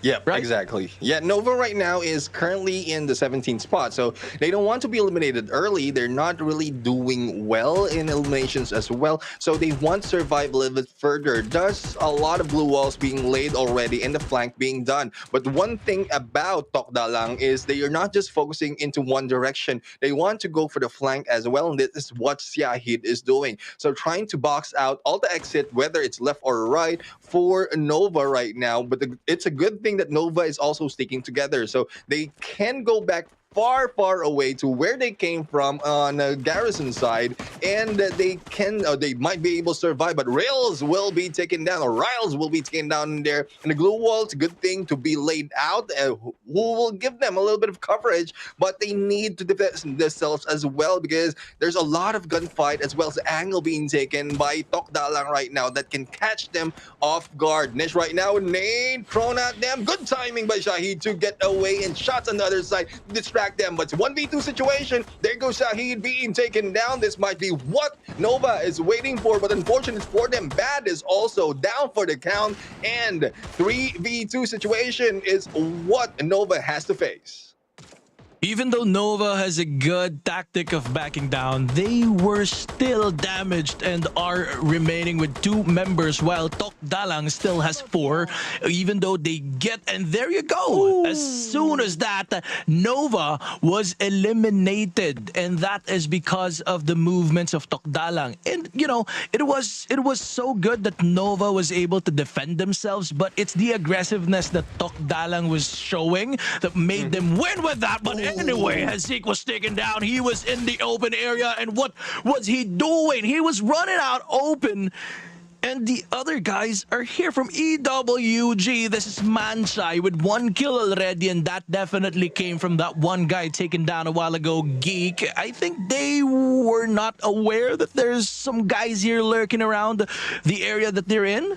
Yeah, I mean, it's possible that they were caught by surprise by Pando EWG, but the quickness of what Geek Slate is doing, they were able to get back and take down 2 of the players of Pando EWG, thus forcing them to back out. And 2 was right now on the vehicle, I think, heading over to revive the rest of the teammates. Now, this is a problem that we're seeing from Pando EWG. The firepower is a little bit lacking on their side, thus they're not surviving a little bit longer in this gunfight and bringing them lower and lower in the leaderboard. Well, there's no other lower part than 18 spot, but they are in there at the bottom, and they really need to do a lot of catching up, because they're 31 points, or they need 31 points to get to the top 12, if in case those above them from 13 to 17 will be taken out early and not get a lot of points. But speaking of points, quick reaction right now, they have the 2 eliminations points already after the battle that they have against Expand, and they're still waiting for this battle to ensue as X-Roy and Cobra, they went back, or they just flew back from the revive flight, and they're just waiting for that opportunity once again. This might be some of the tactics of the teams, waiting for the teams to get revived and then finish them off later on, thus increasing their chances of moving up the leaderboard. Yup, and moving up the leaderboard as well as our Sem9, but the problem is right now they can be gate-kept by the guys in front of them. They are staying at the outskirts of the circle, and as what you saw a while ago, there were 3 squads in front of them, so it might be difficult for them to move in anymore, and that is what's happening as well with the Todak guys. Still just stopped right in front of this guy from Farang, and there you go, 1 guy down, another guy taken down by Alif, again coming from Farang, and Todak with 0 eliminations is down with 1 last guy, and that is Pedro. He's gonna loot, is he gonna loot? And there you go, he's eliminated from the game, and that again is courtesy of Farang.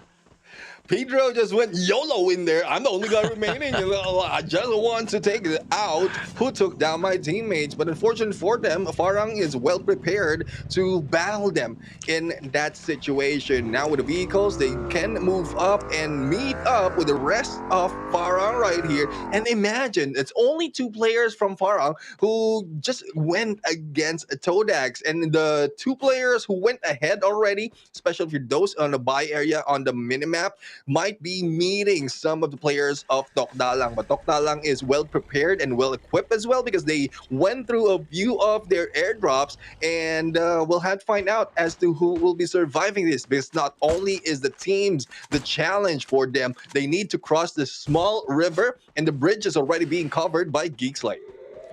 Yep, but right now on our screen is our ITX, and thus what we have seen for the past matches, ITX has been doing well when it comes to firepower, and right now Geek are trying to find a way to cross this bridge, flanking out, and there you go. ITX might be prioritizing getting inside of the circle or maybe getting that higher spot compared to Geek, and that is what just happened. Definitely they're trying to get the guys of Geek. There's no getting away, but Hazik, I think, has other options. They're gonna fly away from here and they're gonna flank with their vehicles. But let's go to another engagement with Sem9 with this other squad of quick reaction newbie. As what we have seen from the matches before, he's been doing particularly well with shotguns as well, but they're down with 2 last members while QR is still complete. 4 eliminations, the momentum is there, the height advantage is there. Noob was taken down by Kwasi of Quick Reaction.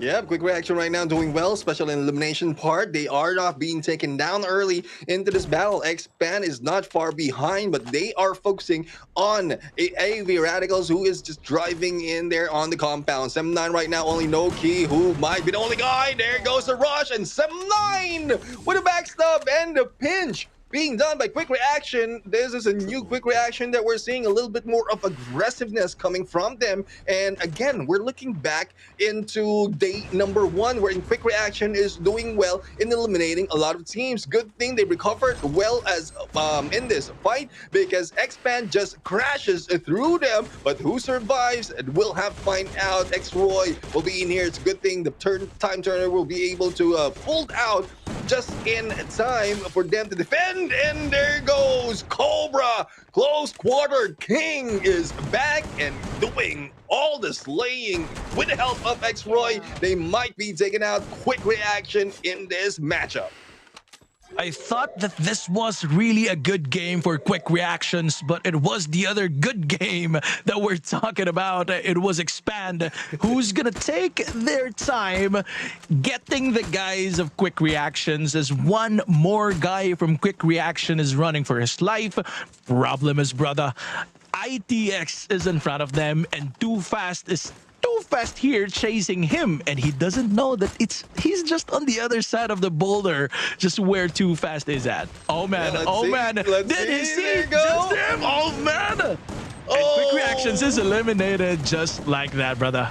And I thought he will be able to survive because the focus is not on him. The focus is on the other team. But unfortunately, they have been spotted as well, not only by X-Pan, but also by Pando EWG. Pando EWG really asking or needing a lot of those points. But unfortunate for them, they met up with X-Pan, who might be able to eliminate them. And not only that, Tactical Intex will be helped. But Monito, up close and personal with the shotgun, takes down and eliminates the whole squad of Tactical Intex. Monito right now will be hiding off in there from a tree, being taken by the blue as X-Pan moves up to higher ground. And we are now left with 6. But as you can see in the minimap, our safe zone, our play zone, is getting smaller, and it's very small to find an opening. Especially there's a little bit of water in there as well. But as we fight or look at the fight of Geekpam and Parang, we'll have to see as to who survived, because Pando EWG is not surviving in this battle. Geek is here with the guys of Top Dalang, and they were just eliminated as well. Farang is here, guys, and there you go. Hazik was taken out as well. Yasta was taken out by Geek's Slate.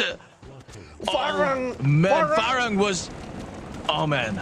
I I'm was lost so for words. Farang was in there. They were fish in a barrel, and Geek Slate is just shooting at them. They managed to survive, and I don't know what happened. I mean, the Angels of Farang really is protecting them, but unfortunately for them, they will be cutting the wings of the Angels as X-Pan just go and fight them from a distance. But up close and personal might be the challenge of AV Radicals and X-Pan, because they need to cross over, as AV Radicals already have this compound, and X-Pan right now will be moving in from the ground floor. So the top 2 teams, once again, AV Radicals and X-Pan, and AV Radicals might be getting another booyah. That will depend on how X-Pan will be defending themselves in this fight.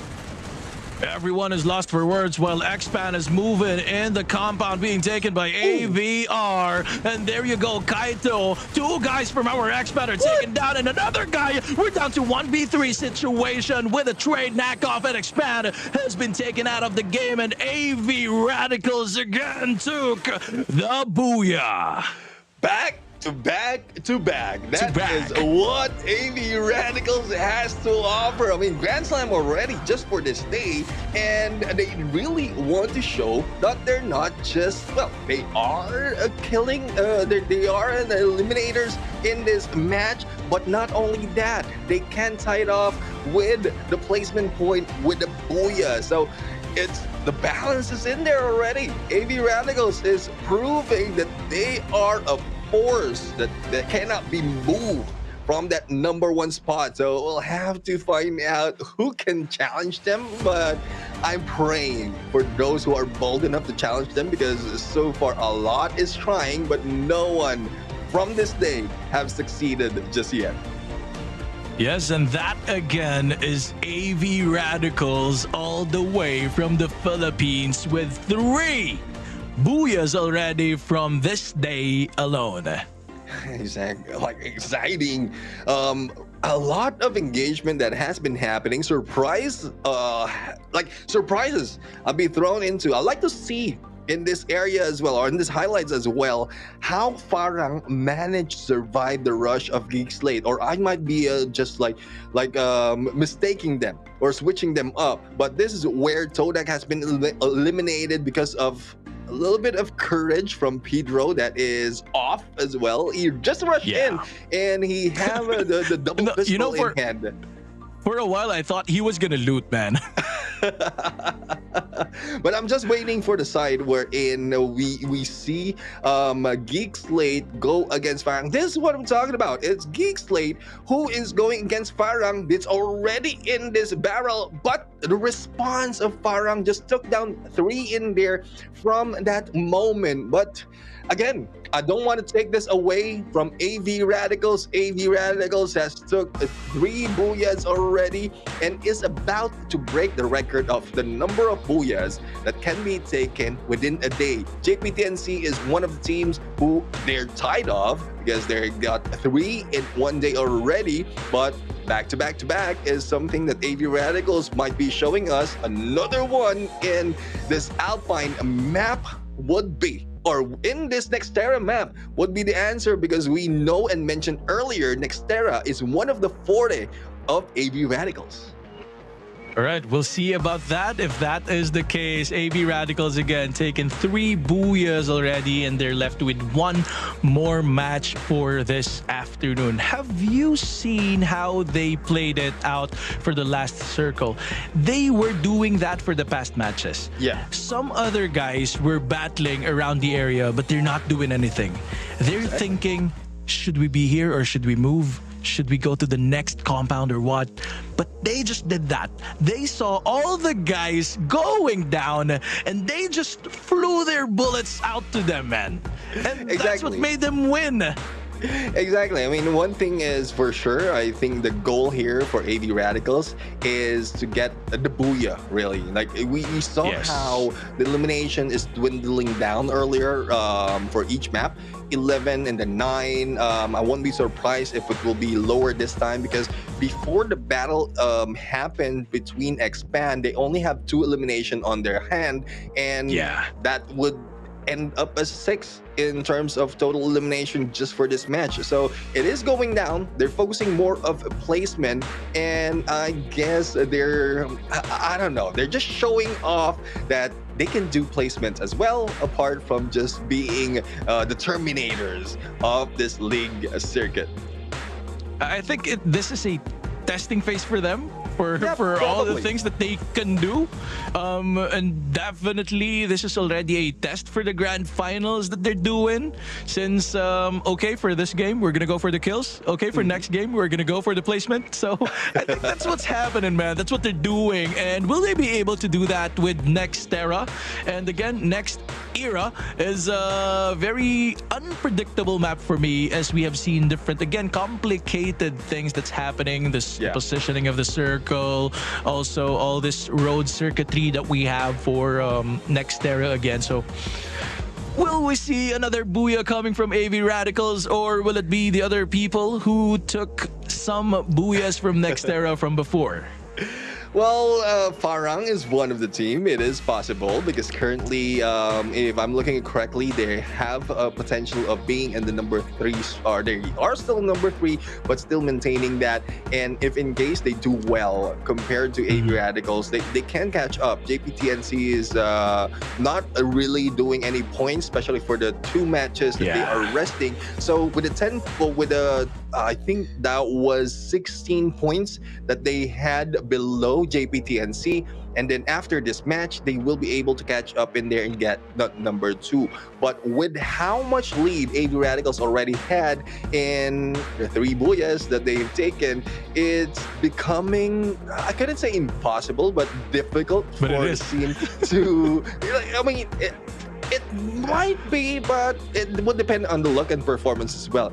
But it's real difficult because they need to catch up through a lot of points. But let's check out the overall stats from that Alpine map, and let's see how much damage has been done. 53 on eliminations right there, averaging the 50 that we often have. And it is Expand Cobra who has the highest elimination, 5 in total. Total headshots of 78 and 3,500 on a total damage. Revival would be 10, and the rescues only 6. So not so much help has been done in these matches. 63 on the knockdown, and the glue wall destroyed is 87. So I guess there's no turning back to that 70 mark as the lowest or the average, because as we can see, time over time, it's just moving up and down in here between 170 and a glue wall destroyed. But I'd like to see how the matchup happened. And even if AV Radicals has the booyah already on their side,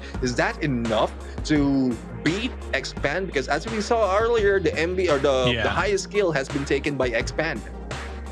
Yep, and that is because of Cobra having 5 eliminations here for the team Expand. So that's what we're going to see on the next slide. Because again, placing second still gives you a lot of placement points, and knowing that AV Radicals didn't do much, I would say, for when it comes to eliminations, most likely Cobra can take the first spot.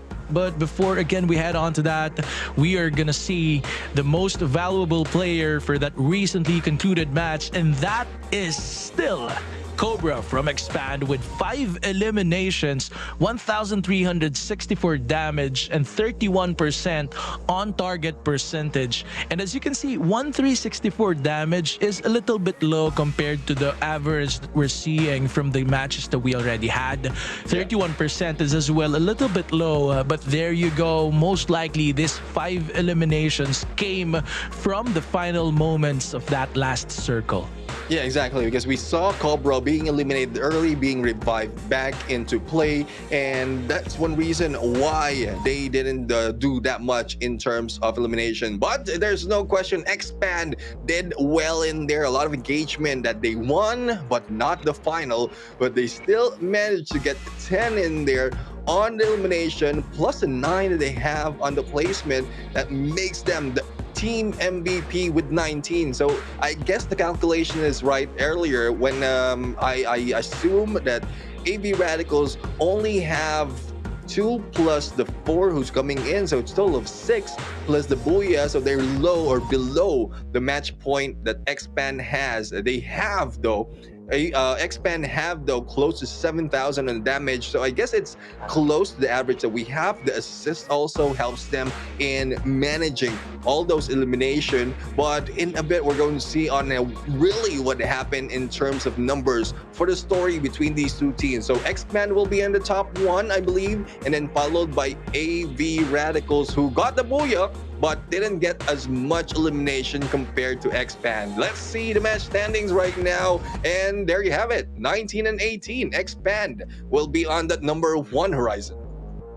Right, and expand again, having 19 points, 1 point ahead of AV Radicals, 16 points for Farang. Geek Slate having 13, 10 for Tok Dalang Pando EWG with 9, 9 as well until Tactical Intex and Quick Reactions here. Sem 9, sadly, although they performed really well, had 5 only, 1 point goes to Nova and Todak. MAB Sports, and again, this one is unfortunate for this guys, having no points that they can gather rather for that past match. So knowing and seeing this difference with AV Radicals and Expand, do you think kill points matter, or should you really go for the placement?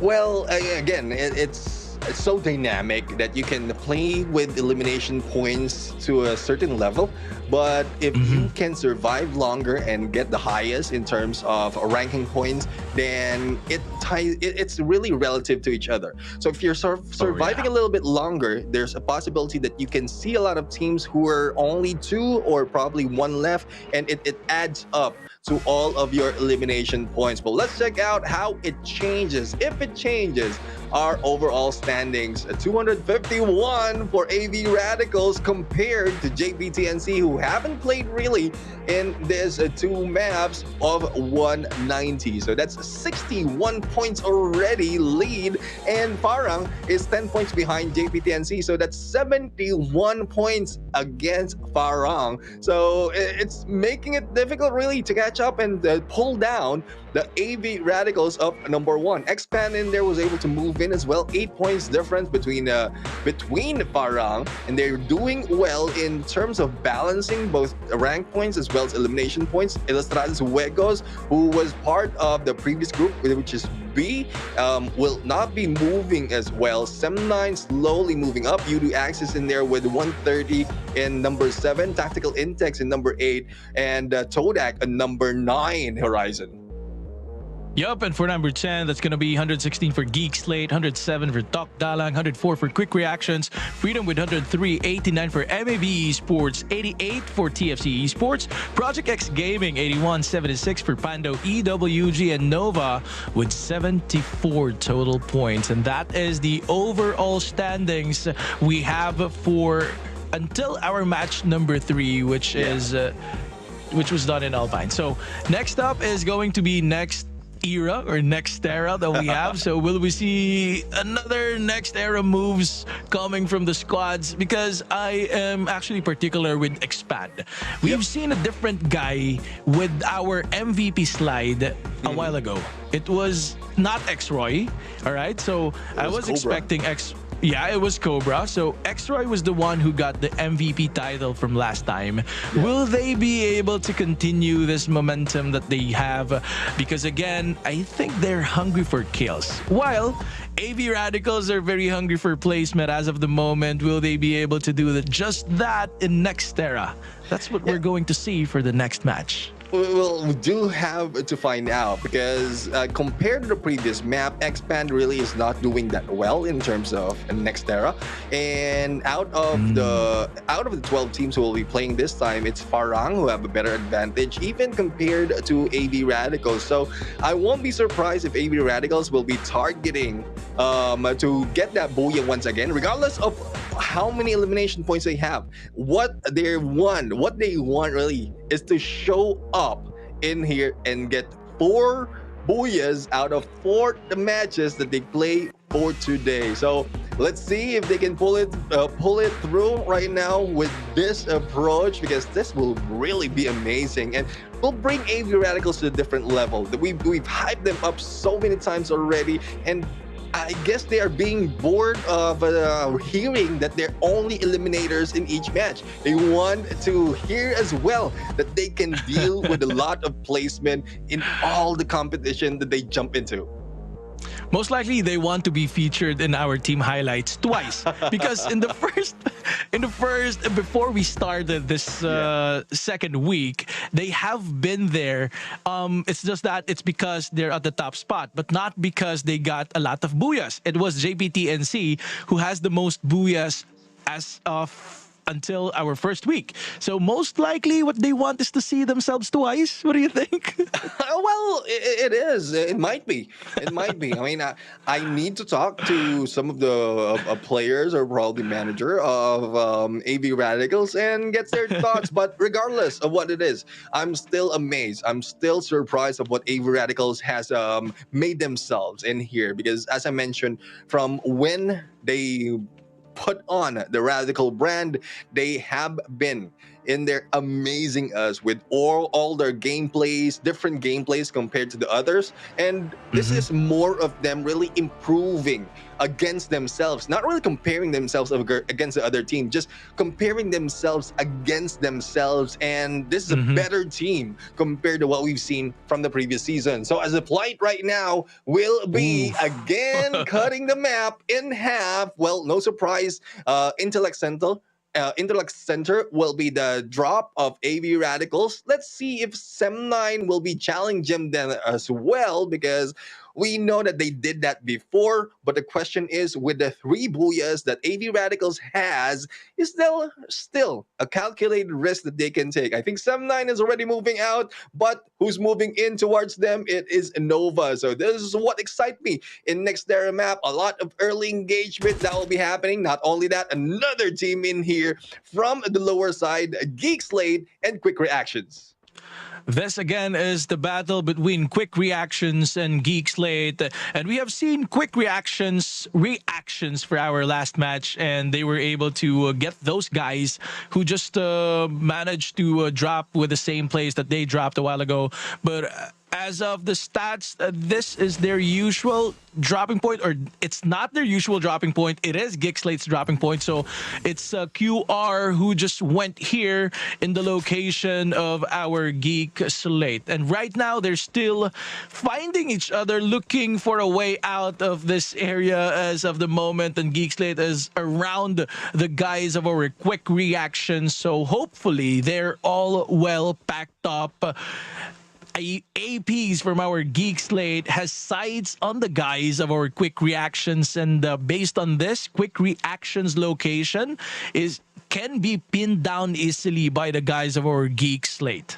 Yeah, we'll have to find out. And one possible reason why Quick Reactions ended up in here, though this is not part of their usual dropping point, is because this is where the high tier loot area is. So that's one thing that's readable and anticipated for Quick Reactions. And this was previously the dropping statistics or strategy of AV Radicals. So I'm just quite surprised that AV Radicals is not doing that anymore. And it is Quick Reactions who's doing that into play. But the battle is not yet happening. And like what I mentioned earlier, if nothing is happening within 30 seconds or 1 minute and you're already looted up, it's time for you to pack and move out of this area because you might be losing a lot of potential damage against other teams, especially from what we're seeing from Pando EWG going against Tokdalang. Not only that, Nova is also in the battle against Sem9. So we'll have to find out if all of those battles will continue. But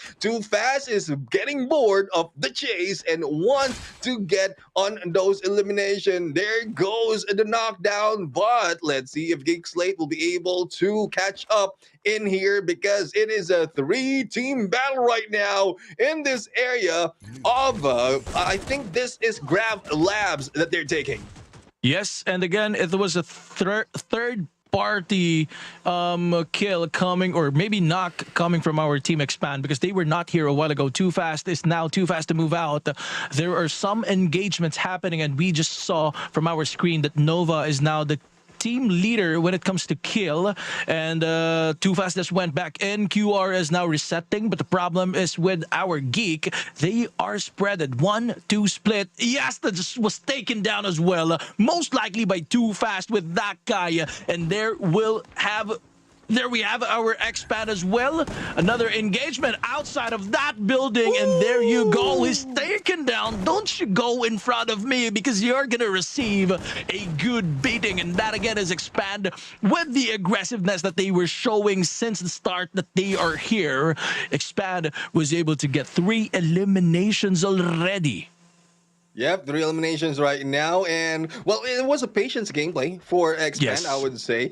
Geek Slate is the ones who knocked through the doors, and they were just surprised that two teams are in here. But finally, the battle is ensuing between Quick Reaction as well as Expand. But I love how Grab Labs is working right now. I mean, you jump, and you're jumping twice, or if not, 4 times your usual height, and this is throwing off some of the tactics as well as the aim of the other teams. But let's see if they can put in damage right now. 2 eliminations for the side of Quick Reactions. A few more can give them Expand, but as soon as they get eliminated, X-Roy that quick bring them back onto the revive. But Cobra will need to wait and see as to where Quick Reactions will be moving. Otherwise, they might be caught off guard. But I think they missed that opportunity already because Quick Reactions is already out in the area and X-Roy is the ones targeting them.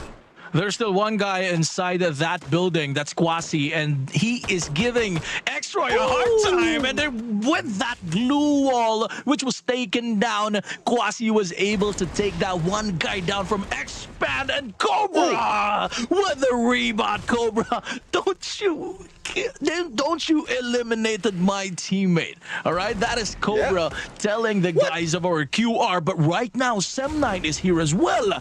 Sem9, who'd like to third party this guy's noob, is here as well with a shotgun that he's very much capable of using. Has 3 eliminations already, but right now QR are very far away from the battle that was happening a while ago, and right now as well, Expand will need to revive his teammates. This is the Axel using the revival system. Yeah, I love what Grab Labs is offering right now. It's like, Yeah. new challenger coming. And another team will be coming in. Like we saw Geek Slate in there, now Sem9, but unfortunate for the side of Quick Reaction, they didn't get as much as possible in terms of elimination. Kwasi will be returning in here from the revive, but let's see if AV Radicals right now has 4 eliminations, so there's a good investment already. We just don't have any visibility as to who they challenge or who challenged them earlier, but let's see on how well they will be able to make this play because they are on the blue right now. It's a little bit too far. They need to go through Farmtopia towards Zipway if they want to be in the middle of the next circle. And as we can see, Tactical Intex, the aggressiveness is still on them, but they are challenging Tok Dalang, who is still a complete squad. So positioning wise, they need to be smart because there's a lot of openings as well, regardless of how many compounds or covers you can take. Once you move out, especially if there is a sniper from a team, you can be taken down, similar to what we've seen from Decos right now. So it's a 3-man squad for Tactical Intex. Let's see if that affects the aggressiveness of this team. Yeah, but right now we haven't seen any explosiveness coming from Tok Dalang. No, this is Todak right here, and another guy is battling with this guy's. Oren can't move as of the moment. That's Amesy from Todak, and there you go. He was damaged, but with the glue wall, he was able to save himself. But no, that was a good call coming from Amesy of Todak.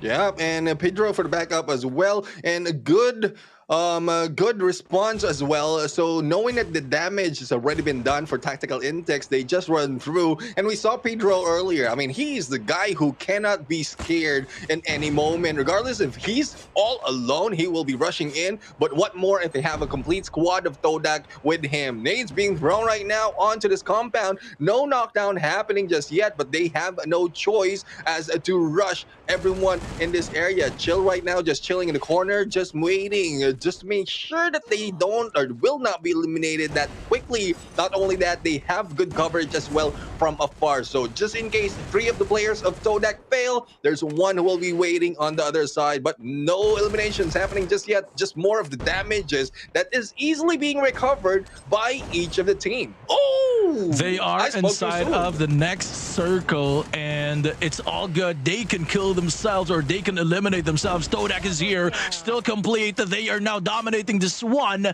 It's a good split coming from our Todak because one guy is very far away off. There you go, surprise. Just like that, Todak was able to get that one guy and he's not yet out. And there you go. Tactical Intex has been eliminated from the game, and that is the courtesy of Todak with a good split again. I just would like to reiterate that. They had a good split. One guy is looking from afar while all those three guys are trying to succumb all those other players in that building.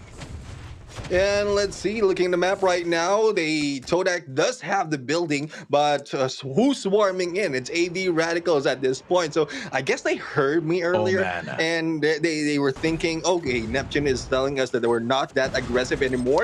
We're not the Terminator of the squad, and they want to show us that they can get a booyah probably, as well as get elimination and chill, as well as one more from Todak will be taken down up close and personal. Pedro takes down one of the AVR, and Pedro is not yet over, though he needs to go for the pickup, and all four players from Todak is back in play. Same goes for AV Radicals. No resting indeed. Everyone will be busy in this battle. As you know, we still have 10 teams fighting, but everyone else is focused on each other, especially Todak and AV Radicals. Yes, battle after battle after battle, and that again is Todak. AVR is here. They want to take the guys out from Todak, but right now, there are also some other guys who's in the vicinity, but again, they have to focus on Todak because they are very persistent in taking these guys out. I think one guy from AVR was taken down from afar. It was Sem9 who was lurking around, and right now, Pedro is here. They're trying to heal up for now. 8 eliminations. They're blazing hot as of the moment, but AVR, I think they are now resetting since one guy, the Namo is down or out of the game already. Yeah, let's see if they still will be managing to revive him and bring him back in this fight. But I think there will be a slowdown in the tactics of AV Radicals. They were able to escape that battle earlier and lost the Nambo in the process. Barba is just going in for the slay, targeting Todak still. But on the other side, Todak is seeing a different group. This is Sem9, I believe, that they are targeting. No, this is quick. This is quick reactions that they're targeting at this point, and Sem9 as well. I was correct at that moment. What, as you can see, Pando Idaguchi will not be surviving this. Farang is just rushing towards MAB Sports, and everyone is in here, wants to farm a lot of elimination points. There you go. MAB Esports was eliminated by the guys of Farang with the use again of shotgun, the supremacy. But what happened to Expand? They were taken out of the game. We don't know which specific team did that, but QR is with the guys of Todak. 2 guys remaining for our QR, and I think they'll be able to annihilate all the forces of Todak and Thurston. This guy's from Todak as well. I think they're down with the one last guy. That's Amesy, who's just trying to chill here. No, I can't get out yet. I need to save some placement points for the team, so I cannot really show myself. But AVR is back again with these things that they're doing. Sem9 is here. 2v2 situation for Sem9 as well. Our AVR, the back-to-back winners. Will they do that just again now? Yeah, we'll have to find out. Barba just needs a little bit of picking up. And there goes Ramiel seeing one from afar. I mean, the focus of Ramiel right here, not just focusing on what's inside the compound, but they want to get as much elimination as possible. And I don't know if there's any coverage for the side of Ramiel. But speaking coverage, no covering from nades coming from Farang. As Tokdalang Yun has felt that. Yagin also feeling that. One left. Nuts right now is in here. And you have to be nuts to go against 4 players. Farang 11 on the eliminations already, and 5 teams remaining. You can see the aggressiveness of AVR, but then again, there's Farang who's aggressive as well. Todak is still here, but they are just one guy remaining. But Farang has so good vantage point compared to these other teams, and they are still at the outskirts, at the edges of the circle. They have to move in later on because the next circle is gonna be in an open area, and this is where the glue walls will be. Handy Todak was taken down. The last guy, that was the last guy of Todak, and right now AVR is down to the last two guys. Ramiel was as well taken down, most likely by the blue zone, and Sem9 is still here. Two guys, and as far as I know, Sem9 knows where AVR is. Yeah, I mean, they heard their footsteps. They know that someone is healing up and rotating, but it's not just Sem9 who will be in here. Farang is just heated up to get a lot of those eliminations, and Kaido and Ramiel tandem, both of them are snipers up close and personal. Let's see on how they'll be able to survive here. Sem9 eliminated, and with the 3 teams, it might be a 2v3 against Farang, but where is the other member, the other player? It's just a solo player from Quick Reactions who's just probably waiting, like just rotating in there. Oh, Kaido has been taken out. So it's a 1v1v3 situation where Ramiel will be taken down by Spade, and Quick Reactions just chilling in there. Regardless, I got the 2nd place, but he might be able to do well with 1 more elimination. But backstab, indeed, literal backstab with the side from Farang, and Farang takes this booyah. Did he just do that? Did he just do that? I saw that. We all saw that on our screen. Again, congratulations to Farang for taking the booyah for our match number 4.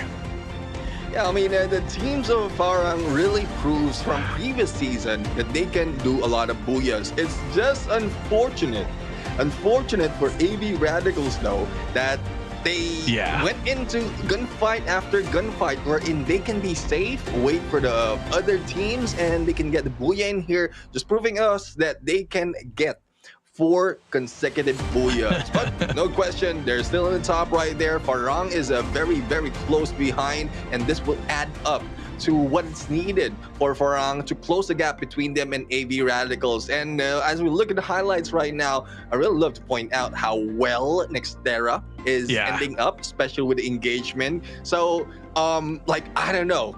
Green and Free Fire, can we have a tournament just for Nextera so that there will be a back-to-back of this like great engagement similar to what we've seen in here? So that's just my ask. Probably not for the MCPS, but a different tournament, just focus on this new map. Because it's so good that the output or the outcome is always different. We've seen different outcomes from Nextera from yesterday and today. It has been so good to watch here at Nextera, again brought to us by Free Fire. That was Farang again with a lot of eliminations. Have you seen how many eliminations that they have? I think I saw 13 when it was not yet heated up, and it just goes up and up and up, and they just took the booyah. So that's gonna be a lot of points for the squad. Exactly. I mean, 15 right now on our view, and they have probably an additional 3 points. So let's say 18 in total. 18 in total for the side of Farang in terms of elimination, plus the 12 that they get in placement. So I won't be surprised that it would be 30 in total, but we'll have to wait and see once the data has been calculated later on. It's, again, I really love Nextera. I'm sweating right now just watching and shoutcasting what's happening in Nextera because of, I don't know, probably it's something new. Teams are not yet familiar with it. And also this day itself, wherein a lot of aggression are being shown by the other teams. It's not just the teams who wants to catch up, but also those who want to maintain the top spot in the leaderboard. Yep, talking about familiarity, Farang has 2 booyahs already for Nextera, so I think they are familiar with it. And also, with those moves that they just shown us, it looks like they know the place, man. It is their place. Yeah. Well, it's really one thing that you need to study. A new map. Like I mentioned, like It's from the launch up until to like MCPS Season 5, that was around 6 months. So I guess with the news that they received of adding Nextera into the competitive scene, and they did a lot of practice in there into the, and the same goes with me. I mean, I even played Nextera, and I'm really happy on how it worked, how futuristic it is, all the compounds that you can utilize compared to the other maps wherein it's mostly open areas. There's a lot of covers that you can take in here, thus surprises can happen at any time. Yep, and that's what happened. Everyone's surprised. I was actually surprised why almost all of the teams were there at Grav Labs. I mean, it's battle after battle that we saw. There were, I think, 4 engagements in Grav Labs. Yeah, if I'm not mistaken, it was taken by Quick Reactions and then Geek Slate. It took a while, and then I forgot who's the first one. Sem9. Sem9. No, Sem9 is the last. Expand. Yeah, it was Expand one in, because I remember Cobra taking one down. Quasi has been taken down in there, and then Sem9 took down a Cobra in that moment. So Sem9 is the last team who moved to Grav Labs, and that was when it was still in the blue. So I guess probably it's because of the size of it, as well as most of the team are focusing on third partying, not giving a little bit of rest for those just ending the battle. So it's, as the battle continues, they already have the focus in there, and then the gunshots died down. That's when they rush in, and they got a few points from there. Also, for AV Radicals, they were a little bit aggressive, just like what you've noticed a while ago. Maybe they heard you that you said that they're not the top eliminators or whatever. But right now, with this game that we just concluded, they wanted some kills, and that just gave them away maybe the focus that they were exhibiting from the past back-to-back booyahs that they already got. So it was a small gamble for them that they were not able to focus much on repositioning, and again, it was also one factor, or it is also one factor, that Farang is here. They know the area very well, and with that final elimination that they just did, it was so a little bit nasty when it comes to competitive scene, you know. Yeah, I mean, it's good. It's what we call when we were in Tagalog broadcast, respeto, respect, I would say. There's a little bit of respect being given in there. At least that's an honorable way of being eliminated. Wow. But speaking of elimination, there's a lot of elimination right here. 69 what happened? in total. I mean, it's Nextera. It's Nextera that happened. There's a lot of fights happening all at the same time. Thus, the elimination just moved up just like this. And if I'm not mistaken, this is the second highest that we have. 70 plus might be the highest. But we have Faiz from Farang with highest elimination of 6. Total headshots of 79. I think this is the highest that we have in the total headshots. And total damage of very close to 45,000. Revival is a lot as well. Thus, a lot of elimination. Rescue of 19 and 88 on the total knockdown. Now, Glual destroyed. This is lower. One reason I'm seeing why it's lower is because there's a lot of covers already in the map of Nextera. So there's not really that much need of utilizing the glue walls. All you have to do is just go into one compound, utilize the multiple floors that it has, and you're good to go unless you're in the open area. But let's check out the MVP player of that game horizon. This is the most valuable player for that match, and that is Faiz, who also got the top eliminations. 6 elims for him, 3,024 damage, and 29% on target. Quite low compared to what we are seeing, but then again, that depends on what guns he's using, or as what we saw a while ago, there were a lot of engagements happening, so that is why. But then again, he has 6 eliminations for their squad alone. Yeah, Farang right now really showing up, and it's not the first time that Farang really showed up, the previous day as well. But let's check out the team MVP, and I won't be surprised if it will be Farang, and there you have it, a total of 17 eliminations. Again, let me repeat that. 17 eliminations, and with the booyah that they had, it brings them to 29 total points. It reduces the gap, but I'm pretty sure AV Radical's performance really will not make it easier for Farang to catch up on the number one spot. If earlier it was around the 50 points or 60 points between Farang and AV Radicals, it made it lower, the gap between them, but it's not so much that they can do it in one match. So later, once we have the standings, we are going to see as to how much everyone will be moving up, especially with a lot of engagement that happened earlier. And one thing's for sure, there's only a few of the early elimination that happened. The other teams was able to get back, revive their teammates, and then fight back later on within the match. So we are going to see that in a bit. Again, Farang in there taking the booyah and getting back into the into the game right now. Let's check out the match standings for that previous game horizon. So these are the standings for the previously conducted game. Farang with a booyah with a total of 29 points. Quick Reactions way behind with 20. And as well, AV Radicals with 15 only. But still, good number for AV Radicals. 15 as well for Todak. Sem9 having 12. Tok Dalang having 9. Expand, unfortunately, was only able to get 8 points compared to the match that they just had a while ago. MAB Esports having 7. 5 for Pando EWG. 3 for Geekslate. Nova took 3 as well. Tactical Intex with none. And as far as I can remember, Nova has one of the early engagements a while ago. So maybe that is why they were able to just take 3 total points. Yep, exactly. And if I'm not mistaken, Nova is the team who went into museum and challenged Sem9, I believe, because if we look at how the drop was earlier, if I remember it correctly, how the drop was earlier, that was where they were heading. But I'm really happy that Quick Reactions is really moving up in terms of the numbers for each match.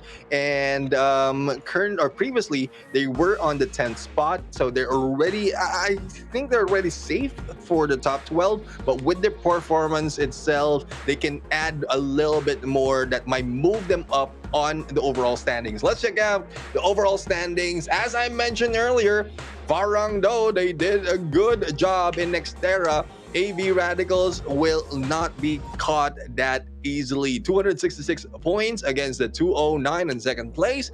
JPTNC, well, they haven't played just once again after the first 2 matches that we have. Expand in here tried to catch up, and they will still be in here trying to move up as they are below JPTNC. Ilustrados Juegos also rested earlier. Sem9 tried to beat Ilustrados Juegos on the number 9 spot, but missed a few points. Todak with 139 on 7, Yudo Axis on 8, Quick Reactions on 9, slowly moving up, and Tactical Intex on 10. Geekslate on 11, Tok Dalang on 12, Freedom MY on 13, Mabi Sports on 14, TFC Sports on 15, Project X Gaming on 16, Pando EWG got away from the 18th spot on 17, and Nova in there on the 18th spot. Now, this is a lot already from, if you break it down in threes, a huge difference already from the top 3, middle 3, as well as the bottom, or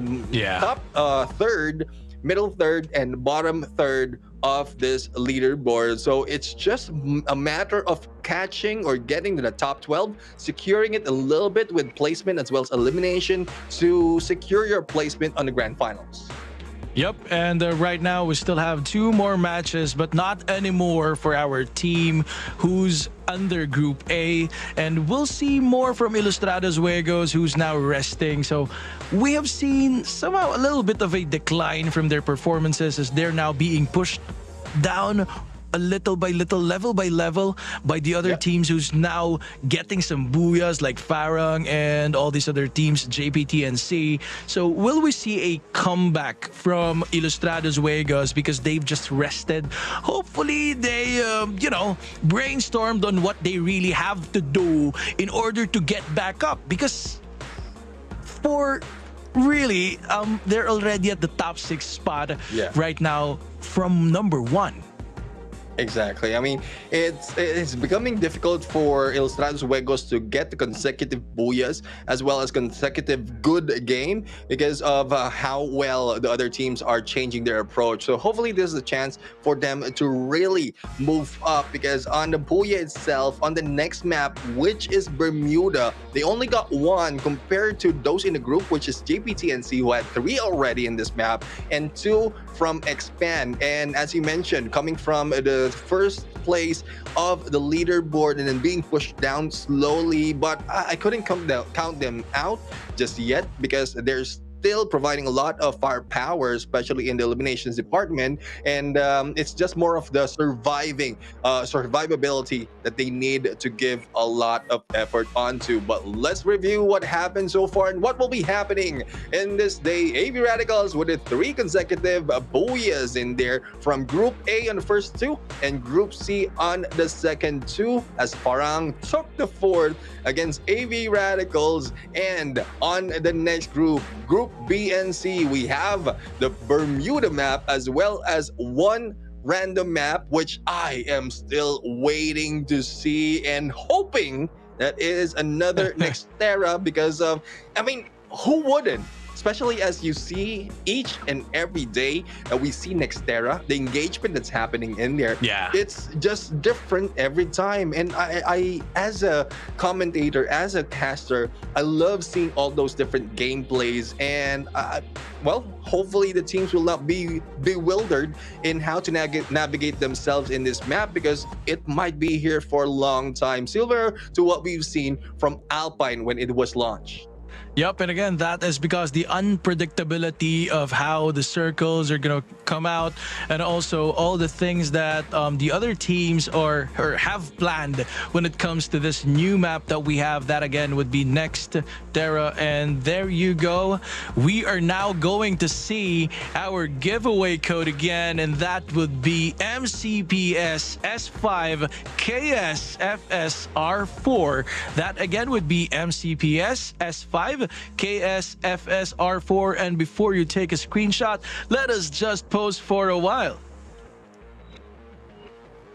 All right, and thank you so much. That again is the giveaway code for the Pop-Pow avatar, all brought to us by Free Fire MCPS. Yeah, I mean, I really love the collections right now, and I really I forgot earlier when that was shown that we need to post. So hopefully, guys, for those of you who will be sharing and posting that in your feed, hopefully you got a good picture of us. But again, Horizon, this day cannot get any better because we've seen how other teams has been aggressive. We've seen how the other teams has moved up. They also we've seen another epic Nextera game, and well, we are going to back to the OG map later on, as well as another random map, which I hope is Nextera. The teams who are really hungrier will be bringing it in this match. We'll have to see if Ilustrados Juegos still have what it takes to get that booyah, or probably a lot of elimination points, or will it be another JPTNC trying to beat the record or tie the record of the number of booyahs within the day? That is what we're going to find out later on, as Group B and C will be returning. Neptune and Horizon will be right back, so don't go away after the break.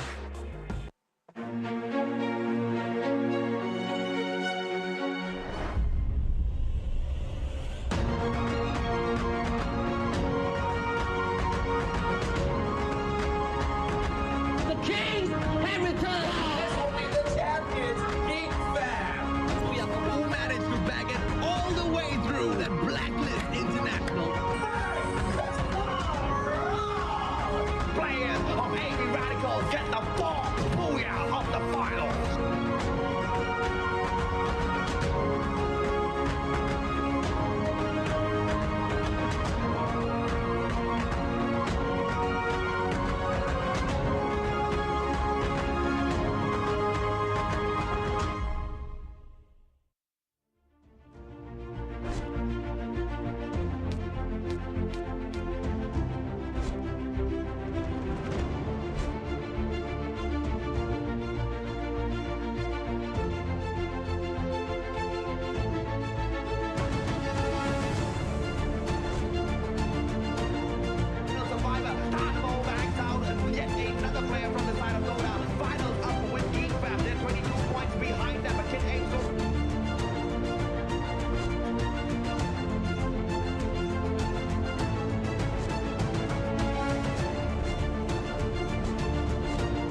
Born into a scientist family, Alvaro lost his mother due to a laboratory explosion. The disaster granted him the power of the magic cube. Since then, Alvaro possesses the ability to create explosions, but at the cost of amnesia. In his battle with Homer, Alvaro's power was awakened, enabling him to save his best friend Capella. Awakened character, Alvaro, Rage Blast. Art of Demolition. When this skill is equipped, the throwing damage of throwables are enhanced. Split Blitz. Apart from the original skill's basic effects, your grenade can now reach a wider range and deal more damage. After awakening, Alvaro can split his grenade into smaller pieces. Skill combination, Super Grenade, Alvaro and Beastin. With a pet that increases throwing distance, grenades can be a severe threat to opponents. Create explosions with Awakened Alvaro in the new patch.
Welcome again to MCPS Majors Season 5, brought to us by Garena. This is Horizon, together with Neptune, and we are heading to the final phases of the matches today.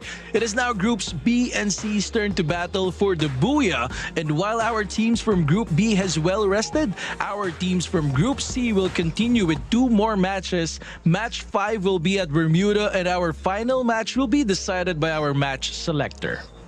Yeah, I'd like to add in as well to the randomizer really changed the game between all of the teams right here. Not only that, the grouping shuffle has also give a lot of aggression from the team, especially from what we've seen from Group A and B, and A and C as well earlier. So hopefully the Group C or Group B, who will be introduced back into the matches, will maintain the aggressiveness that they have in this battlefield, so that like some of the teams who really wants to catch up on the top of the leaderboard will be able to do so. But it have yet to be seen right now.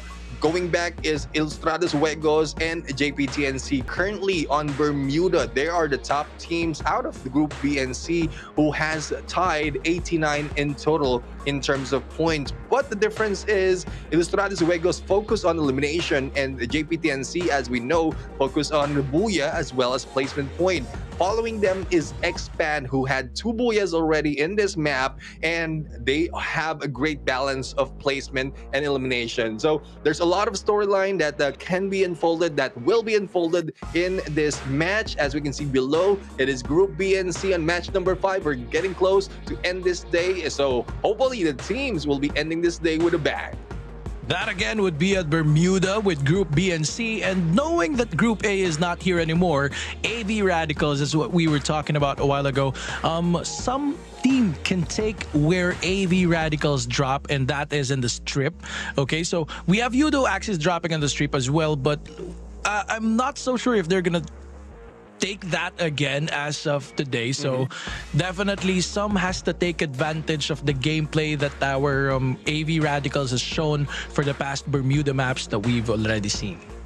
Yeah, I mean, I really love how the other teams are utilizing the double snipe setup, as you mentioned, from AV Radicals. And I guess that's additional firepower for them from a distance. They don't need to get up close and personal to get all those elimination or the initial knock before the rest of the team rushes through. Now, we'll have to see if Ilustrados Uegos will be able to do that in this gameplay, because we know Forbids is a sniper of the team, but they also have initial fragger, which is Makurori. Now the rusher, who is a Führer, and the Shanks or Let's Go might be the integral factor that can change the output of the game once Ilustrados Uegos move in. But NC is another team who really managed to survive a little bit longer, and as mentioned before, Napis, with the damage that has been dealt from week number 1 of 30 elimination, can be replicated this time. That would depend on how well they can rotate with the new groupings that we have in these matches. And again, 55 seconds remaining before we get on to Bermuda. The 5th match for today, 1 match away from the final of the games that we have for this afternoon. So again, they have to be careful with Expand as well and quick reactions, because we are seeing a very aggressive gameplays coming from these 2 squads that we just witnessed for the 4 matches that we did this afternoon as well. Again, 25 seconds, and we are already excited for how the plane path is going to come out. Yeah, I mean, it has been clear for everyone. It's cutting through the middle. Hopefully it's not different this time, and we might be expecting an early engagement in the side of peak as well as a mill area where in Expand usually drop, and Freedom MY tried to challenge, but with the placement of Freedom MY is in, they need to find a different drop so that they will be able to survive a little bit longer, get all those placement points, and probably in their approach they can get all those eliminations. Mill is usually occupied by Farang as well as TFC Esports. So we see a certain pattern of the teams, especially for those who are slowly moving up in leaderboard. They usually hot drop a different team, thus increasing the chance of them getting a lot of points. But speaking of hot drop, it is very near for Farang and Ilustrados Uegos. So just in case the shipyard will be cleaned up by Ilustrados Uegos, they will be meeting up with Farang. But I don't think Farang will be waiting. They want to rush through against Ilustrados Uegos, and Farang did a split right now. They went, or 2 players went to the mill, 2 went into plantation, but as mentioned earlier, a hot drop happening into the west side. It is not quick reaction, or it's not TFC who's going against Expand. Quick reaction and TFC will be dropping at the same time. Not only that, TFC is on the roll with this gunshots, and there you have it. As early as that, a lot of eliminations already being done, and I can't be surprised that this is happening because of how heated it has been started off by the other teams. There are 2 squads that TFC is pressuring right now. 3 eliminations came from Expand, and as well our quick reactions. I think those are the 2 teams that I mentioned a while ago that's going to give a beating to these guys, because those 2 teams are aggressive. But no, TFC Esports, we are here. We are on hot again, blazing hot. And I think they don't want to loot some more, or maybe yes. And they just want to clear out all the areas available for them, for their sites. And right now, they're on a clearing operation, moving from compounds to compounds. They just want to get some more kills, because I think TFC Esports need more points to catch up. Exactly. I mean, they need a lot of points to catch up in to these matches, especially if they want to bring themselves closer to that 12 spot. Currently, they are on the 15 spot, and they are 29 points or 28 points away from Tok Dalang, who is on the 12 spot as of the moment. But with that initial fight that we've Ooh. seen, it is Quick Reactions who will be eliminated early, I guess. The aggressiveness of Quick Reactions suddenly died down, especially as they were caught off guard earlier from that drop. But Freedom MY will relieve them of the pressure and will put them to rest until the next match. We are seeing TFC right now challenging yet a different team and none other than Pando EWG, where we are asking for a lot more for this team because they were an invited team, or they were one of the invited teams in this competition, but they're not doing that much compared to what we expected. So right now, the other members of EWG are now pushing in, or maybe regrouping in this compound. But TFC already saw that, and now Luffy's gonna go for some covers because he's so open. He doesn't know where the exact location of the other members of EWG are. But there you go, an engagement as well, a long-range engagement between these two squads, and definitely one has to push if they really want to get some more kills. But they have to be careful. Our EWG is properly spread it out. Mansai giving some backup, but Riven and Tuaz are already flanking out here at the beach side, most likely chilling for now, but later definitely they will engage.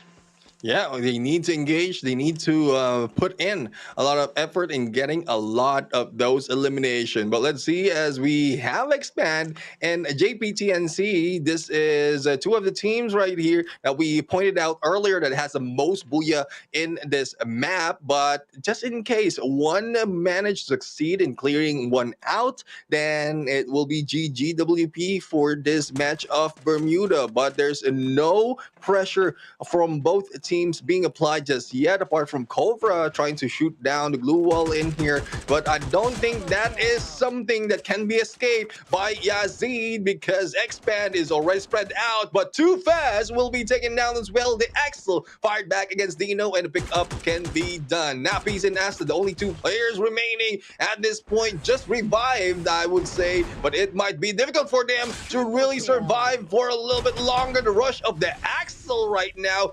dropping the anvil on this guy, and X-Roy helped out in there from a distance.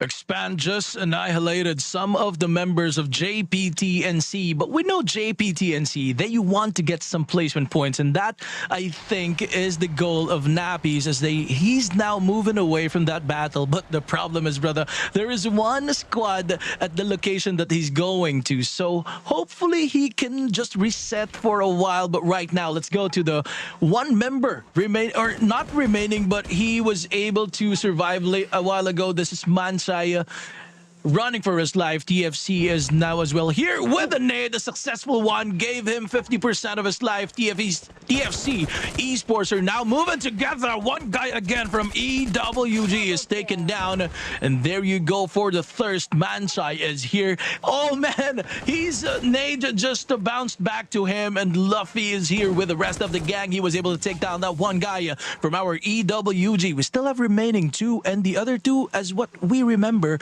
were those flanking out from the position. So what they will do is either they take the guys of TFC Esports or they go to a revival station so that they can revive those fallen teammates. Yeah, if I'm not mistaken, the nearest revival is in Mars Electric. And as we can see from distance right now, we have Freedom MY, who might just be waiting, or only one player. Zen right now has a great advantage, but with only one shot, he backs away. He shies away for that engagement, looking probably for backup for the rest of the team. But not only that, on the map, we are seeing Nova right now. I think they are receiving a little bit of damage. I'm not quite sure if it's coming from the Stratos Huegos or just the blue slowly eating them up. PXG, on the other hand, has been sitting pretty in there on the shipyard the moment that the Stratos Huegos was able to clear that area. But not a lot of engagement happening right now, and a lot of teams staying outside of the blue. This might be a risky move because a lot of resources resources will be used up, hopefully they can survive and head into the middle of the map. Because from earlier, what we've seen, it is Yudo Access Esports who have taken already the middle, and no one is contesting them as of this moment. Towards right now, trying to zip away, and this is far away from where they intended to move. So hopefully they have a good plan, probably a vehicle to make it quicker for them to move back into the play zone. But having a vehicle also means faster kill for the others, since the vehicle is so big and it blows so easily. So they have to really be careful with where they're going. It was because of freedom. That's why they were knocked back from the playing zone, and they're the only ones who's very far. They're on the other island, and the others are already moving inside. But right now, TFC, another engagement with this team. This is JPTNC's last guy, and they are going to be eliminated. I thought it's the last guy, but I think he was able to revive his teammates. So right now, we can see that our JPTNC is not yet out of this game. Yeah, still have 11 teams remaining after quick reactions being eliminated early into this match. But I love how TFC is moving right now. They are going aggressive, and we'll have to see if that will pay off later on. This time, we have PXG, Project X Gaming, who's trying to do the waiting game against Nova, but Nova will not be giving them that opportunity as they back away, heads toward this plantation dam area. And they have they need to close up both sides of that dam so that they can clear this area without any interruptions later on. Expand will be moving in as well in a bit, as Yudo Access is being gunned down by Geek Slate Rain, or Sand Rain, from afar, shooting them down, as Geek Slate, or the rest of Geek Slate, is just pushing them out of the compound. I love the tactic that Geek Slate is doing right now, just pushing them out, making them in the open so that Sand Rain can have that visibility. But Neptune right now going in for all those nades, not so much, as Hazik just put them down with the grenade launcher. Still 4 remains, and as quickly as that, Yudo Access will be eliminated on 10 and 9 teams left in this matchup. That was a very good 1-3 split coming from our Geek Slate. They were able to quickly annihilate all the players of Yudo Access. I thought it was going to be hard for our Geek Slate rather, to do that, but they just did. And remember, one guy was just standing there waiting for the others to move away. He was just, okay, move out from where you are. I'm gonna eliminate you, man. Okay, that's what happened. Geek Slate was able to do just that. And right now we are on to the final phases of this circle. It just went to Riverside. PXG still here with 0 eliminations. Again, what you've said, the waiting game for this. But Nova is here right now. I think Nova doesn't have any idea that there's one more squad below them. They're focused on Farang on the far east side, northeastern side of their position. Nish 7 was able to give that information to his teammates. But right now, PXG, this is how they got the booyah from last time. They were below one squad, and they were able to do the healing gaming. So are they going to try to do that again? Well, I guess the tactic here is more of survivability, knowing that there's still 9 teams remaining at this point. Or 8 that they need to challenge. All they have to do is stay alive a little bit longer. With Nish right now, I think the bait has been triggered, and this might be it. There goes Nova right now, going for the damage against Jim and Neo, but it's not so much because a lot of players from PXG will also respond. Nish right now trying to shoot down the foot, but no, Nish will be taken down. The one will be eliminated at this point. PXG managed to survive. Rish is already out and is now left to 1 unless a pickup will be done. Project X Gaming right now did that game well. A little bit of mind games and tactics as well, and Rish will be taken out. Hopefully the final member of Nova will be able to bring back the rest of the teammates as the battle is ensuing between Ilustrados Uegos and PXG. Still a lot of covering for the side of PXG, and Ilustrados Uegos is at a loss as to where to move.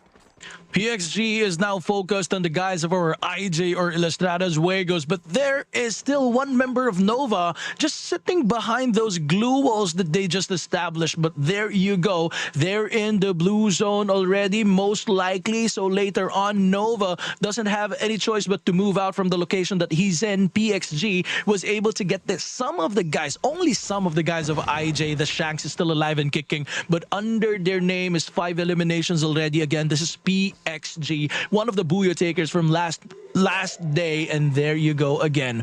This is another area. There are a lot of people already here in this vicinity. Farang has one elimination only as of the moment, unlike the previous matches that they did, and the TFC is the one doing the beating as of the moment.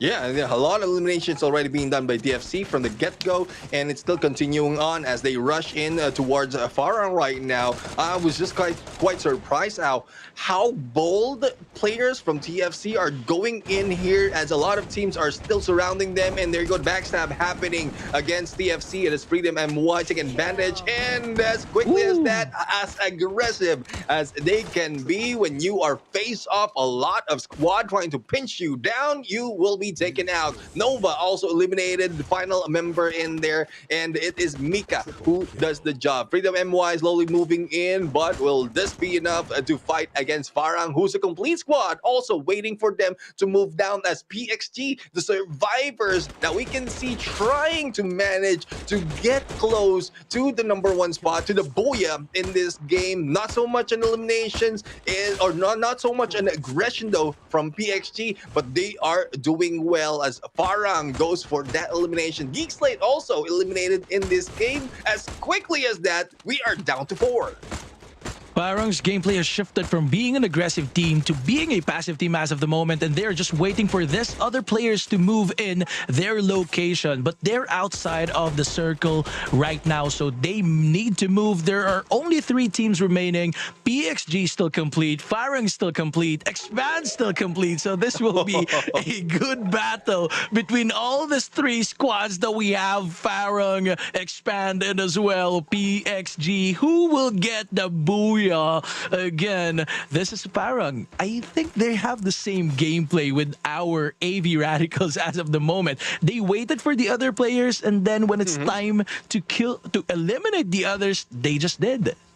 Yeah, I mean, that's one thing that they need to focus right now. Just wait until the perfect timing is offered to you. But Farang is the only team who is outside of the circle right now. And this might be taken advantage by Expand as they go and try to put them down with nades as well. Or probably some of the glue walls being destroyed with those utilities. And there you have it. We have Jespo being taken out by Jimneo from the far side. And this is Farang being targeted to everyone at this point. PXG has no visibility against Expand, and with that nade coming from the Axel, clears them off. 4v4 situation. PXG managed to survive a backstab happening, but it doesn't pay through. No one else is being knocked out just yet, and we'll have to find out how well they will be moving, because later on, everyone will be out in the open.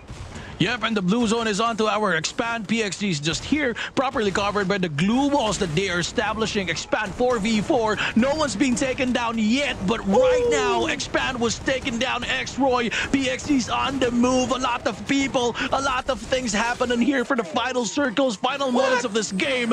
And PXG was taken down, and we have the winners, and that will be Expand.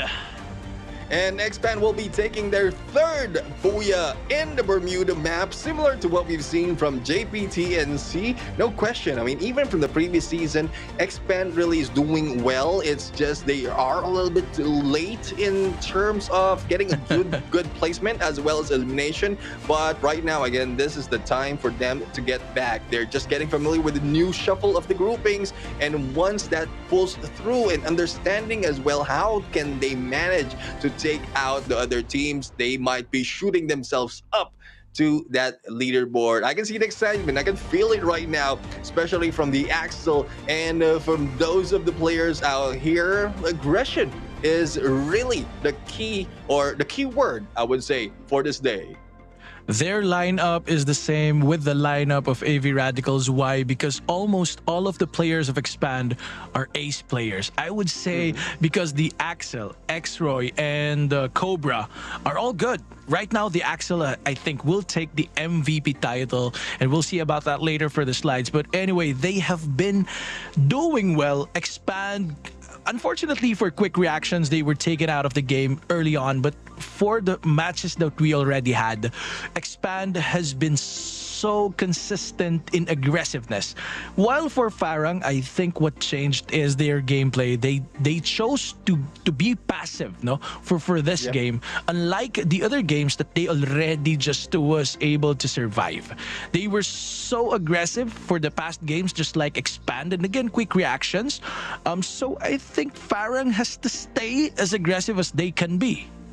Yeah, we'll have to find out. They have certain plans. Indeed, it's just not working right now. But Farang is one of the team really that has a record of getting a lot of booyahs, and that has been evident from the start of the week as well up into today. So Farang has 4 very close to what NC has offered already. But in the final moment, this is where it gets really excited, because imagine, I think that was one of the first time that we've seen a 4v4 out in the open, and it just so happened really that Expand is best in close quarter combat. Cobra is in there. Not only that, shotgun gameplay, which is evident not only just for Expand but from all of the teams, mostly all of the teams in this day. So I was just wondering, is it just the aggressiveness? Is it just the shuffling? Or they ate something that they made them aggressive? Because a lot of teams are going aggression.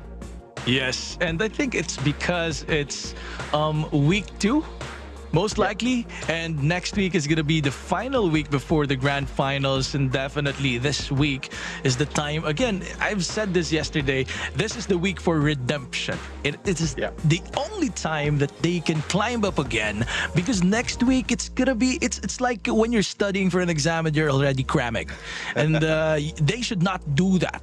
They should already fund themselves with a lot of points, and this is the perfect time to do that.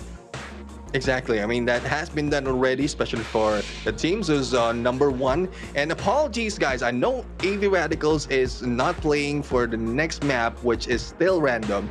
But we cannot let go of the fact that AV Radicals has a lot of points already invested in them, given that they will be resting for the 5th and 6th match of today. So regardless of how it ends up, unless Farang really does double booyahs in 2 consecutive map, which didn't happen. They got a lot of points though in elimination because of aggression, but it's making it very difficult for any team from the top 3 or say top 4 to catch up against AV Radicals, which might be part of the plan of what AV Radicals has. But in a bit, we're going to see a few of those statistics in the previous game, and hopefully it clears up on how each players or each team was able to show up in this match of Bermuda. But we're still waiting as well as to which map they will be playing on match number 6, and that will be decided later on. But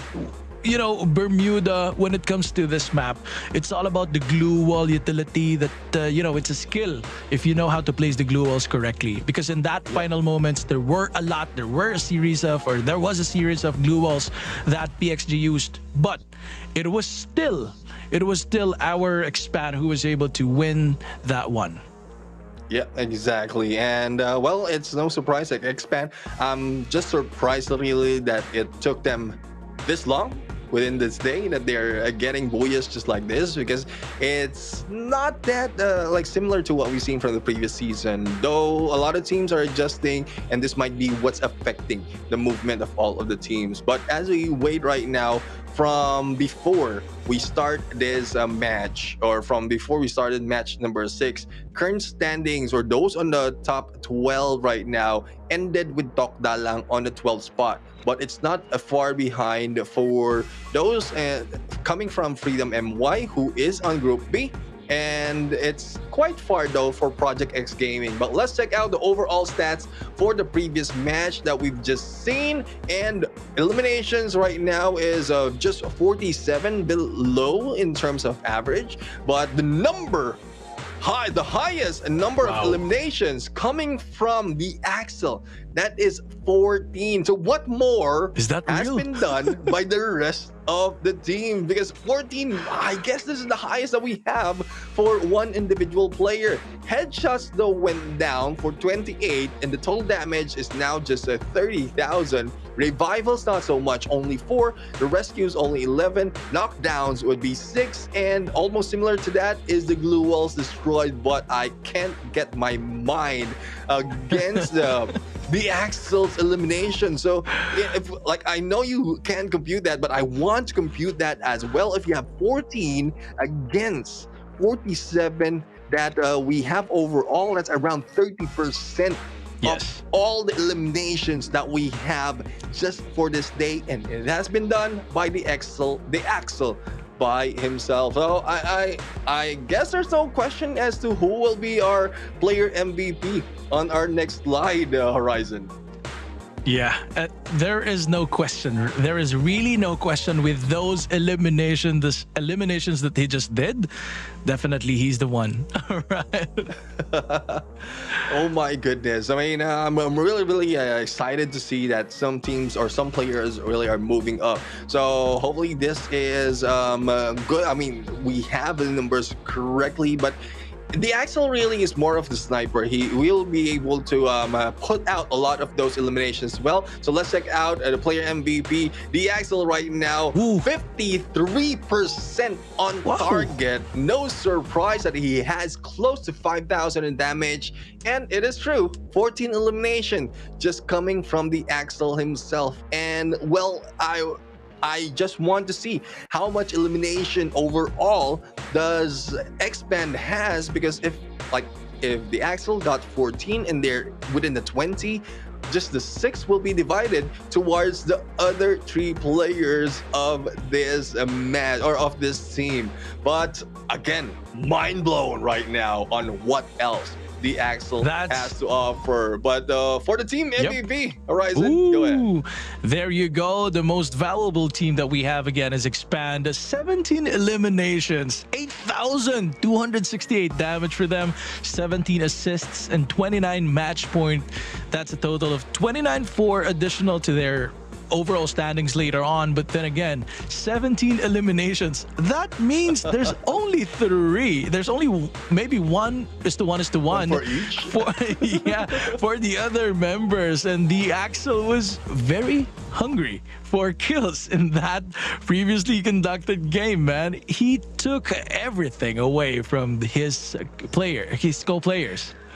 Yeah, I mean, well, it's one thing that you can, like, it's one thing to get a lot of eliminations, one thing to get this much of elimination from a game. And, well, you can give it to the Axel. We saw him earlier. He was, I think, with his separation within the room, his separation in the room against the other teams or with the other teams is more focused in this game. Let's check out the match standings right now. We saw earlier 29 total points from Expand and Project X Gaming making their way right now. They got the 2nd place, and not only that, they have 8 eliminations in here with total of 17. Farang will be in there with total of 14, and Geek Slate with 11. It goes down from there, but not so much. Freedom MY gets 9. TFC Esports gets 8.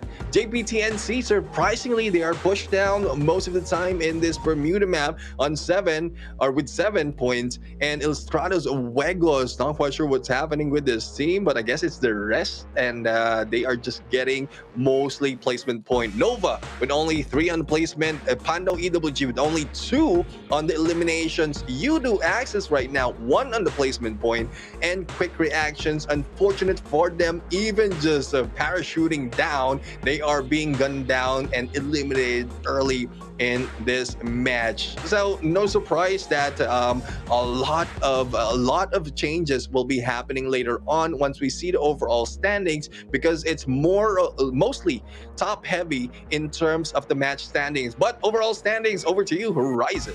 Yup, and right now, talking about the overall standings, AV Radicals sitting on top still with 266 points. Farang had 222 based on that game. Last game, Expand has 209, pushing down the JPTNC to the sweet number 4, 197 points. It's still okay, they can still go back up, but then again, the momentum is with Expand. But let's go to Ilustrados Juegos, who again was sitting at number 1 when we ended day number 1 for week number 1. 174 points, and they haven't moved that much. 169 for Sem9, Todak with 139 points, 131 for Yudo Axis, 130 for Geek Slate. Quick Reactions had 124 together with Tactical Intex. This aggressive teams as of the moment. 116 as well for Tok Dalang, 112 for Freedom, 98, 96 for Project X Gaming and TFC Esports consecutively. Mab Esports 96 to 83 with Pando and Nova sitting at 80 points only. But then again, when it comes to 12th spot, they can still do it if and only if they get a booyah in the coming matches.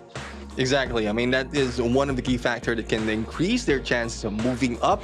But I guess for some of the teams, they had the lead, or they let go of closing the gap for those leading them a little bit too early in this day. We are now off to our last match. We have still no idea on which map this will be, but I'm really happy on how it's turning out this time, because the shuffle really is providing or is giving us the result that we expected. A lot of chaotic gameplays, exciting gameplays, which is good for us casters, which is really exciting for us casters, and hopefully it's exciting for you too, as well as the viewers, because it gives us different perspective of what the team can do, especially when they want to go on crunch time. As Horizon mentioned earlier, this is redemption time right now, but let's see of who will be getting the redemption as the map will be selected. It spins around in Purgatory. So it gives us a double Purgatory this time, and we'll have to see in a bit as to who will be taking advantage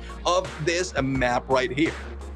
Again, Purgatory is good for every squads, if you're gonna ask me, as everyone is as well familiar with Purgatory, but there are as well a lot of people who's very much familiar compared to the others, and that would be one of the Booyah takers, which is Farang with 1 already. And again, for our Pop-Pow avatar, a giveaway code is MCPS S5. That's 2 S's, okay?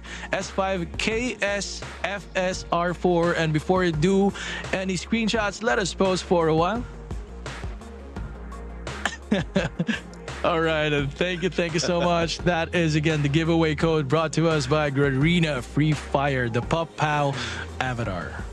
Yeah, I mean, that's just my wow reaction to everything that's been happening all this day. And I really love the Purgatory will be the map, though it's not Nextera, as I asked for. But Purgatory is where TFC Esports really did well. Currently on the standings, TFC Esports is on top, and they're tied with Yudo Axis. So these two teams, one is trying to cross the 12th spot, another is trying to maintain their spot in the middle of the top 12. So we'll have to find out as to if this is the chance really for them to move them higher into the leaderboard, or probably this is the chance as well as to see another team get a different booyah in this map, because that's what we're asking for. Other teams who will be given that advantage of the additional 12 points, and hopefully a lot of elimination points, giving us a lot of engagement happening in today's matches.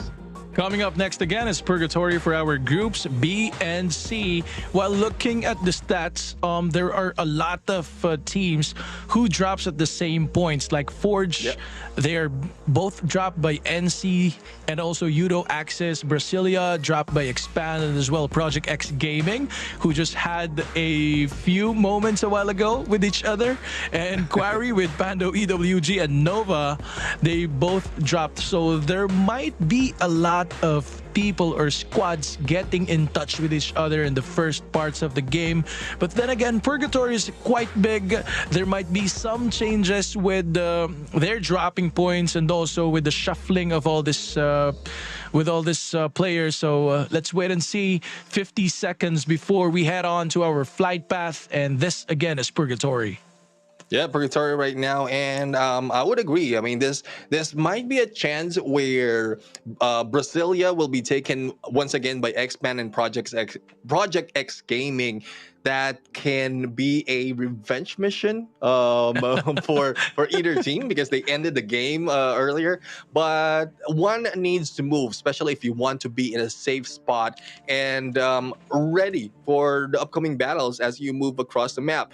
Because not only Brasilia is the hot drop, we also have, as you mentioned, Forge for JPTNC as well as Udo Axis, and we also have Pando EWG and Nova in the Quarry side. So this is the bottom two of the overall standings that we saw earlier, and hopefully this doesn't happen because you're just putting down a team who's already there at the bottom of the leaderboard. Yeah, so that's what we're going to see in a few seconds. Again, will it be cut in half again, vertically or horizontally, or will it stay on one side? Because we have seen Purgatory being half in its 1/4 at the southern part of the map. So again, Purgatory is divided into 3 islands, and there you go. I think it's on the far left side of our map, dropping in hot at the northern west part of Crossroads are 3 or maybe 4 squads already. That's QR, Quick Reactions, and PXG, some of which have different dropping points. But JPTNC is as well connected to some other squads. I think that was TFC Esports. But right now, NC Siren, who was an MVP from the matches before, is now throwing some grenades towards those people behind or below them. Yeah, and this is the risk of adjusting your drop points because you don't know if others will be adjusting the same way as you do. As we see right now, JPTNC battling TFC right now. Let's see who will be surviving. There goes a pinch, and Luffy will be taken down. Kaizo, on the other hand, will try to fire back, but Asta has a clear view of them from above, but up close and personal, it's Kaizo taking on Napis in the process, and Dino from afar will be taken down. I don't know what's happening, but JPTNC is being taken down one at a time. But they were just standing. What was he doing? But then again, they have 3 eliminations already under their name. TFC is already on the move away from JPTNC. And definitely as well, JPTNC will be able to recuperate from this. Adam will try to get the others, but wait up. Asta's trying to go to Adam, who's just landed, and most likely Asta can be seen by that one guy and can be shot at by Adam. So let's wait and see. Adam is running for his life. Asta is chasing him. Don't you go away from me, but right now he's in the building, and it's going to be a long game for Adam and that one guy from JPTNC.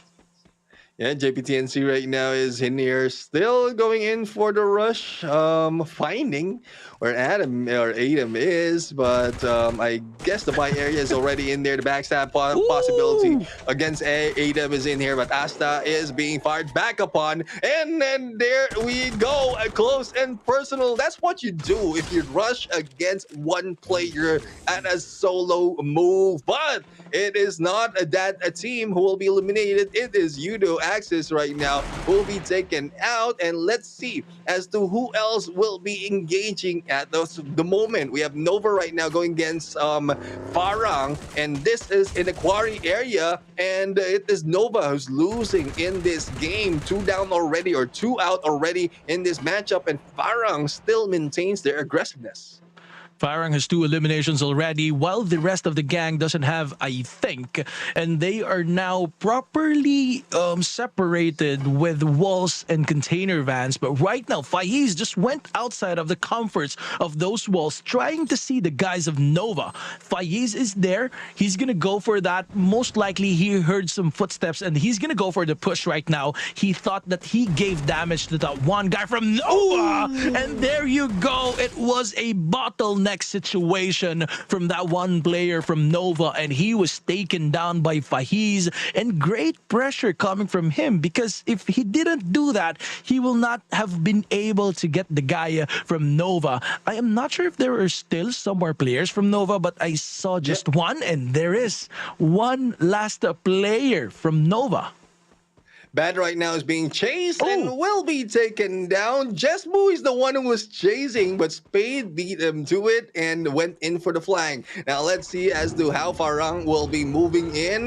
Vehicle right now is about to explode, but on the other side, the vehicle has exploded as well. I love the continuation of how the story is going. Geek Slate is being run down, and it is Freedom MY who is going for those eliminations. 2 down already, and we still have 2 more from the side of Geek Slate, but the fight is not yet over. Geek Slate Yasa went in for that battle and was able to eliminate one, but unfortunate for Yasta, there's one that's very, very far, but we know how Geek Slate is playing. They want to really stop anyone who went against them. Thus, it might be a difficult position for Razik right now. He might be flanked by Kens as well as gate kept by another player from Geek Slate. He's the only one surviving here, though they have 2 points. You don't want to be taken out early, thus you have to run away. Kens is really looking for this guy. He doesn't want to let him go away, and he just went to the beach side as well. He's now still chasing him. He's not yet regrouping, or maybe he is gonna go, but no, he just pursued again and again. They already have 3 points, which they got from that one squad who are with them.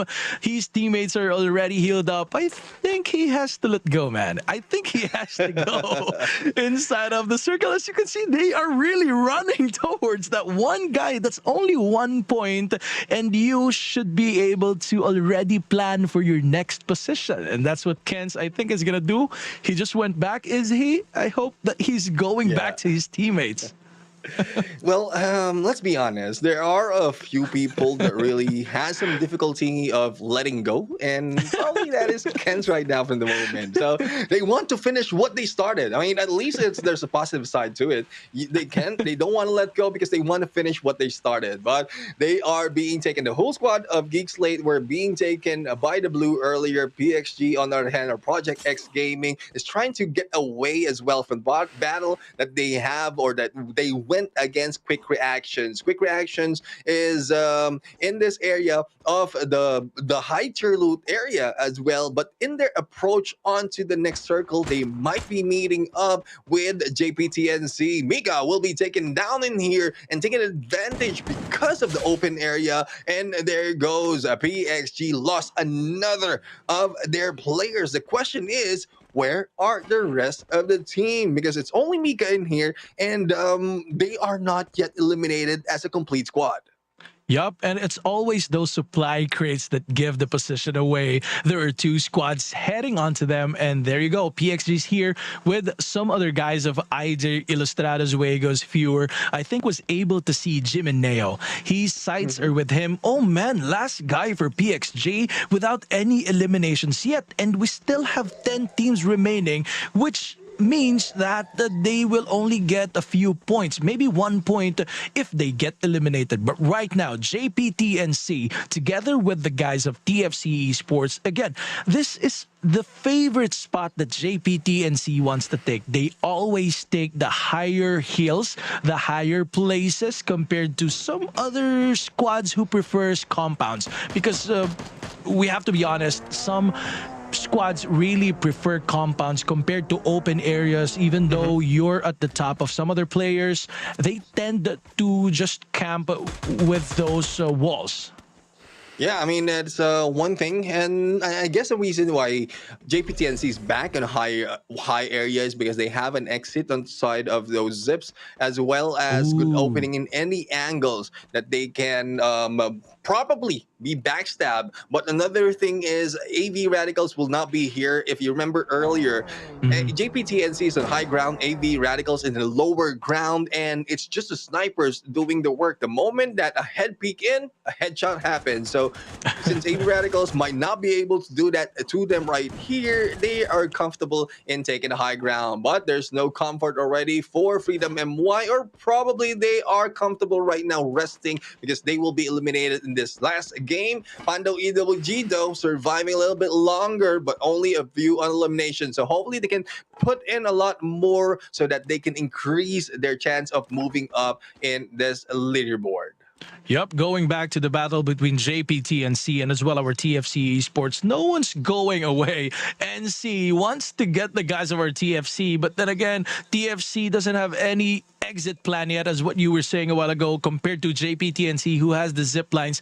But the problem is there, I think I saw one squad lurking around the corner, and Yeah. they're behind our JPTNC. TFC is now focused on some other squads, and he was able to take him down from that height.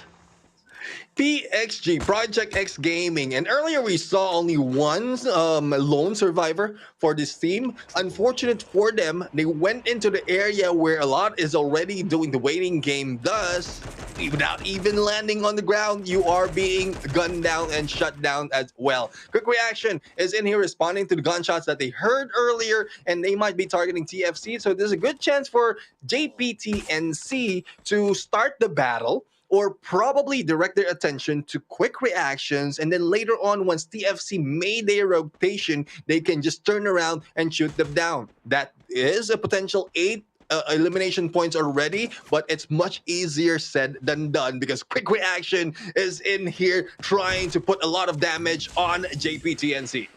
All right, this is what we're talking about a while ago. It was difficult for our JPTNC to move away as of the moment because quick reactions are already here. 7 eliminations, definitely the momentum is with them. They're burning hot. NC's 4 eliminations. I think we'll stop at that for the moment. Asta is here below the rock trying to save himself from all the people here. Quick reactions just joined the game as well. TFC, IJ with this guy's Pure is going to go for the push. We have seen the capacity of IJ, and we are now gonna witness it. And there you go. Behind those glue walls are just crawling people of our TFC Esports and triple kill. Ooh. TFC Esports has been eliminated, and that is the courtesy of Pure.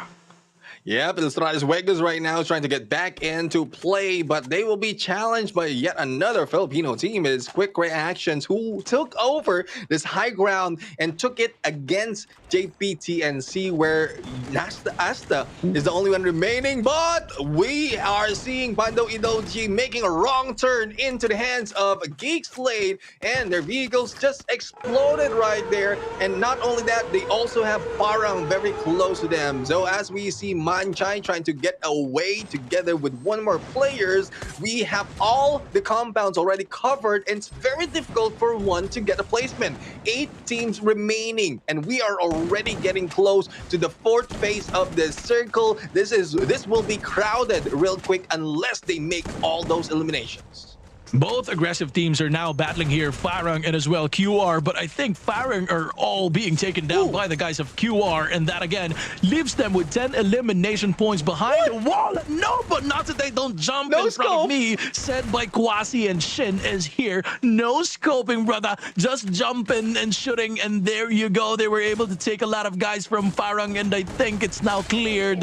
Clearing operations is what QR is doing with this match. 13 eliminations. That is a lot already.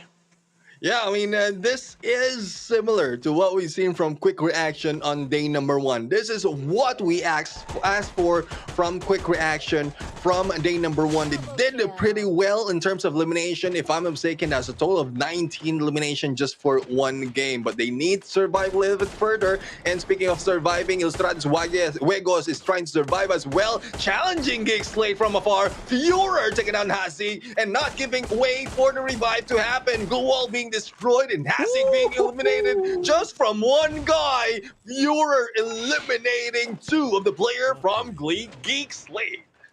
Pure being furious for Ilustrados Juegos, but nope, our QR is still here, brothers. PXG's receiving a damage, and with that nade, he was taken out of the game. Yeah, well, Quick Reaction. This is one thing that we ask for you, and hopefully you can show it to us every time. They are being challenged by Ilustrados Juegos. It is a 4-bits, a sniper. Wow. Sniper against sniper. Nice Irene right now, but the nice Irene is not making all those shots. But from the right side, who just popped off? Asa, who thought he is safe, will be showing himself and will be eliminated just like that. And from afar as well, Pando EWG, Quick Reaction right now, going for the Quick Reaction elimination, and they are in here part of top 3. Not only that, complete squad, not only that, all 16 elimination to their side already. They have good investment, they have a good position, they might be getting the booyah this time.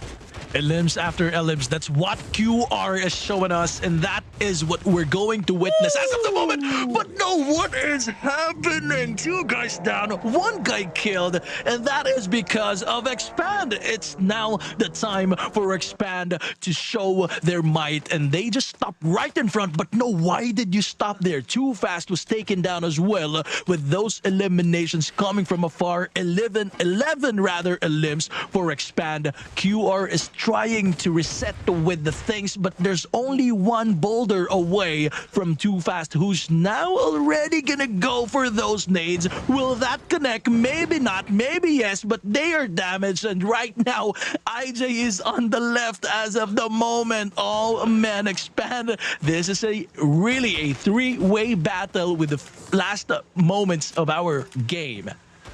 Yeah, I mean, you asked what happened. It's the Axel that happened earlier. And with the snipes that he has, he really can take them down. But a lot of nades being thrown right now. And look who is coming from Ilustrados Juegos. So distraction of the nade, plus the hit being done by Expand at this point. This might be the end for Quick Reactions. But no, Quick Reaction is still alive and kicking. And it has been turned. Quasi just took down Too Fast in this fight. Shin took down Ilustrados Juegos. Quick Reaction just building up the momentum and getting all those eliminations. This might be the end for Führer, and Ilustrados Juegos out for the count. 2 teams remain, but who is left? I'm quite surprised. The revive has still been done, but what else can it do? And Skip the Boy just went outside or went behind the guys of our Expand. A lot of people getting damaged. Cobras there. They are away from the blue zone, and there are still people falling from the sky, and that is Expand. And maybe it now hints that that is the end for our QR. Quick Reaction. Will they be able to get a rebound for our Expand? But again, Expand was able to revive themselves. Too Fast is going to go for the push, and that is what he's doing right now. Going to go for the 1v1 or 1v2 situation. Skip the Boy still up. And right now, getting out of that blue wall, that again Expand, and I think that's the last guy for them.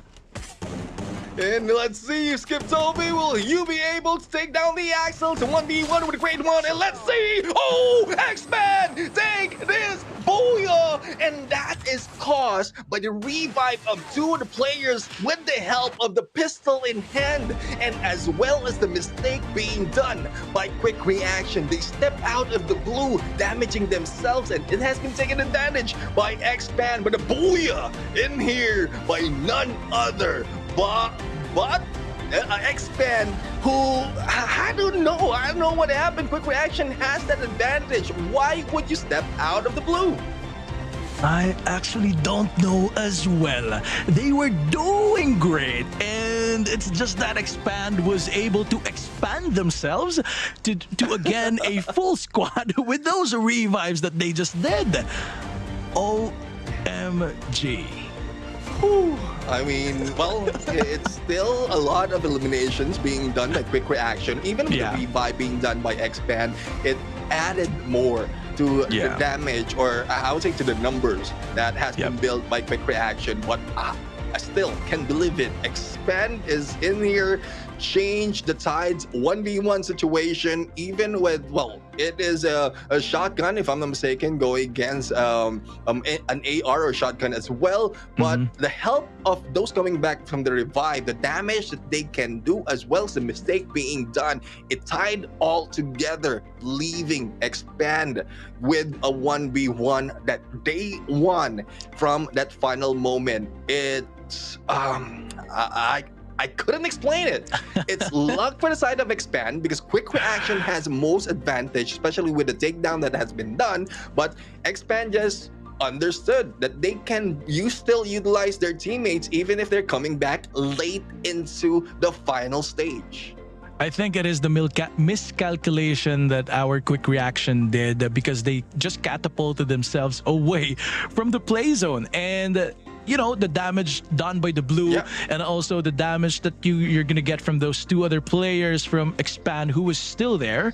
But you know, there's still a big chance for having our most valuable team as for our quick reactions, because again, they are top 2, and also even though they didn't get the booyah, they had a lot of eliminations from that encounter, and definitely, or most likely, they'll be able to get the most valuable team title. Yeah, I mean, well, they might still be in their number 1. It's just lost opportunity. That's additional 4 points if in case they got a booyah. But it's just me working with my emotion, and also how exciting it is in the final moment. If this day hasn't been that excited already, that final moment just brings in a lot more of excitement of how close it is. It was brought down on a 1v1, and then suddenly it came raining with players, man. It came raining with players. I don't know when was the time that they revived their teammates. I think it's about the time where they had a distance. They pulled out from the situation because they were on a higher ground. When an Expand pulled out from the situation that they have, and it's around Ilustrados Juegos, distracting quick reaction, and that's where they found the time. It's a good thing they invested as well for the recovery of 2 of their teammates, which sort of evens up the battlefield from that final moment. But again, I can't move on. If Kens cannot move on from the chase that happened earlier, I cannot move on from that final moment. My heart is still beating because of how close that was. So it's a good thing that it's not Nextera that we had for the last match, right? It's good. It's Purgatory as well. Those are good knocks, eliminations coming from our quick reactions, and I can remember how Cyrene was did you see that? He just pointed on his right, and he saw one guy there walking, and just tapped the fire button, and just like that, eliminated.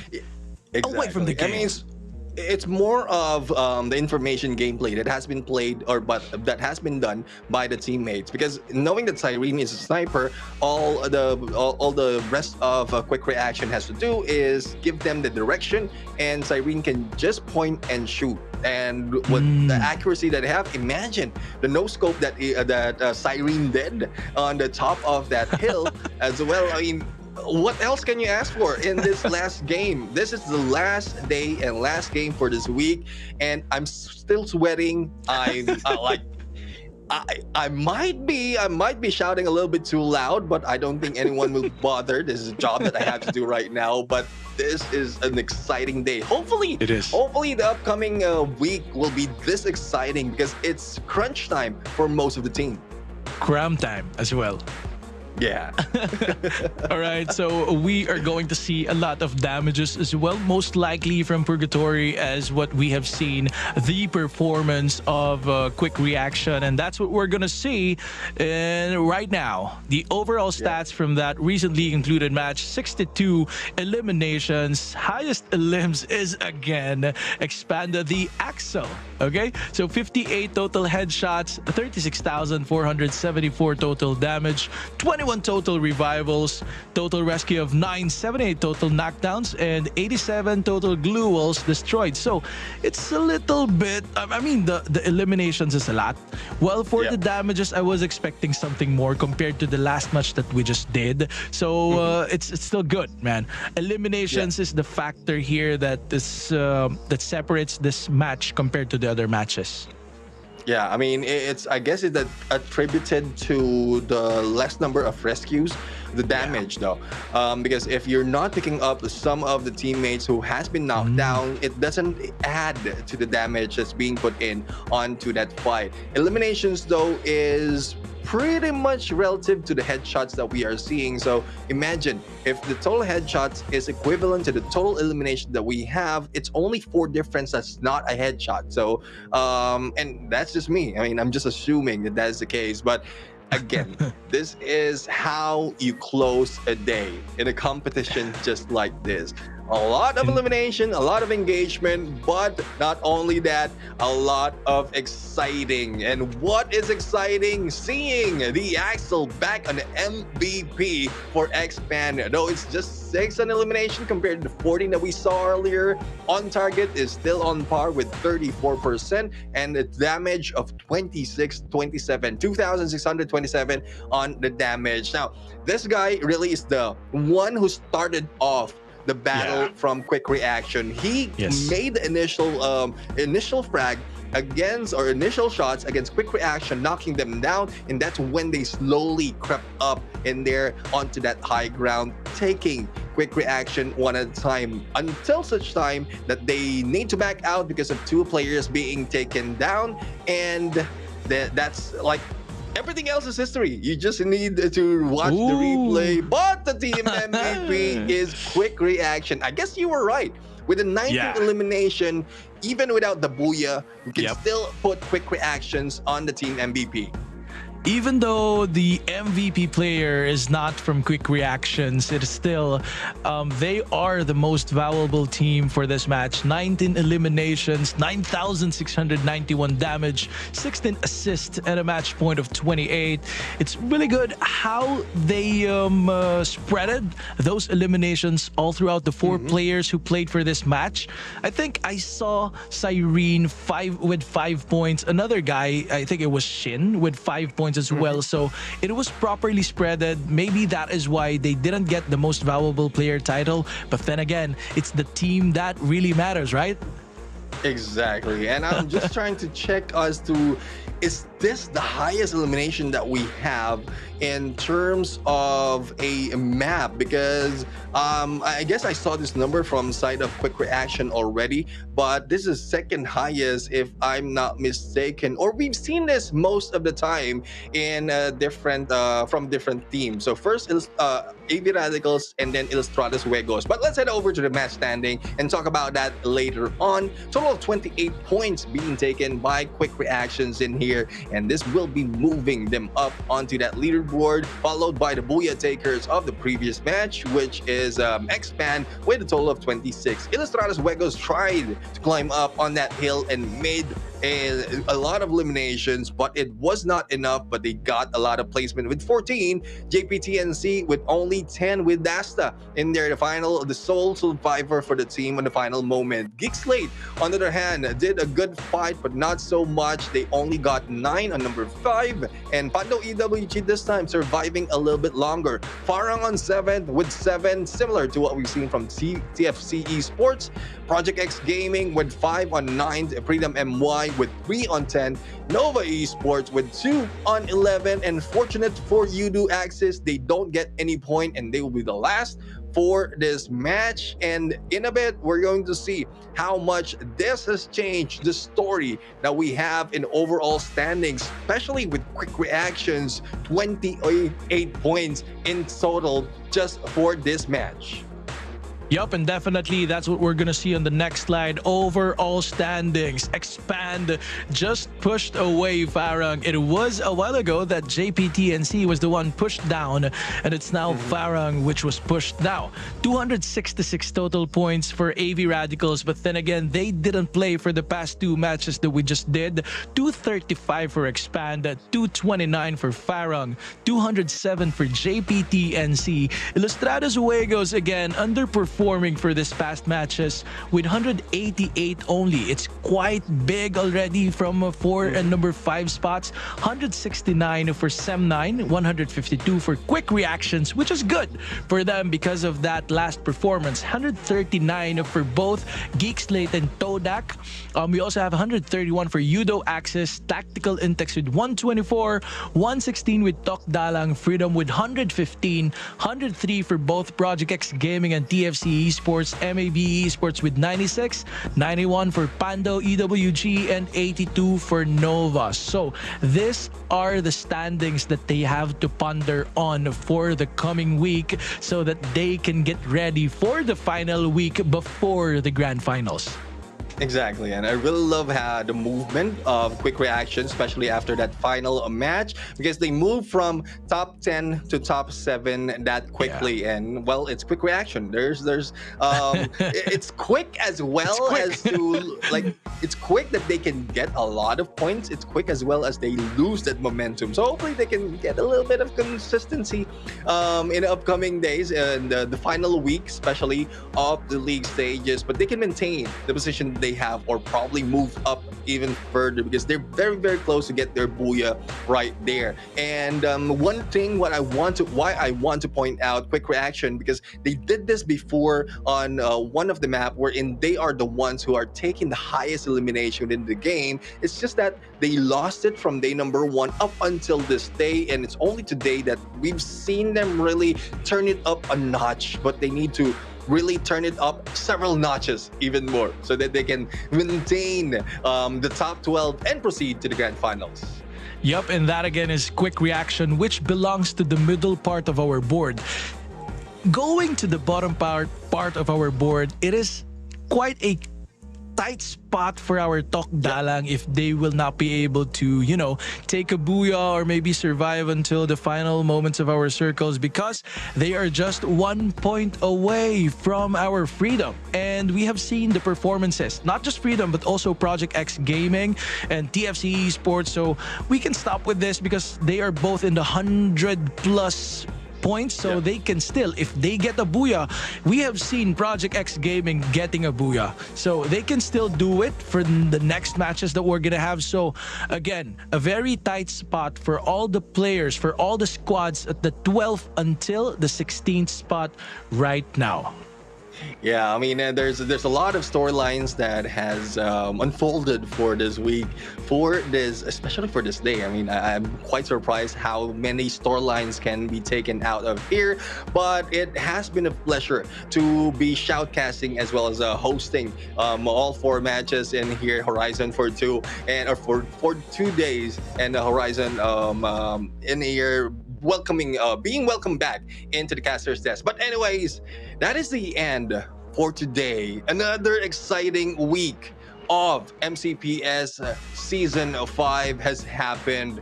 Once we come back on next week, this is where the team will be trying to crunch and cram and try to climb up on the top 12, because that is the last chance that they have to step into the grand finals. I am Neptune the Gem Garcia. Together with me is Horizon. We are going to say goodbye and good afternoon. See you again next time.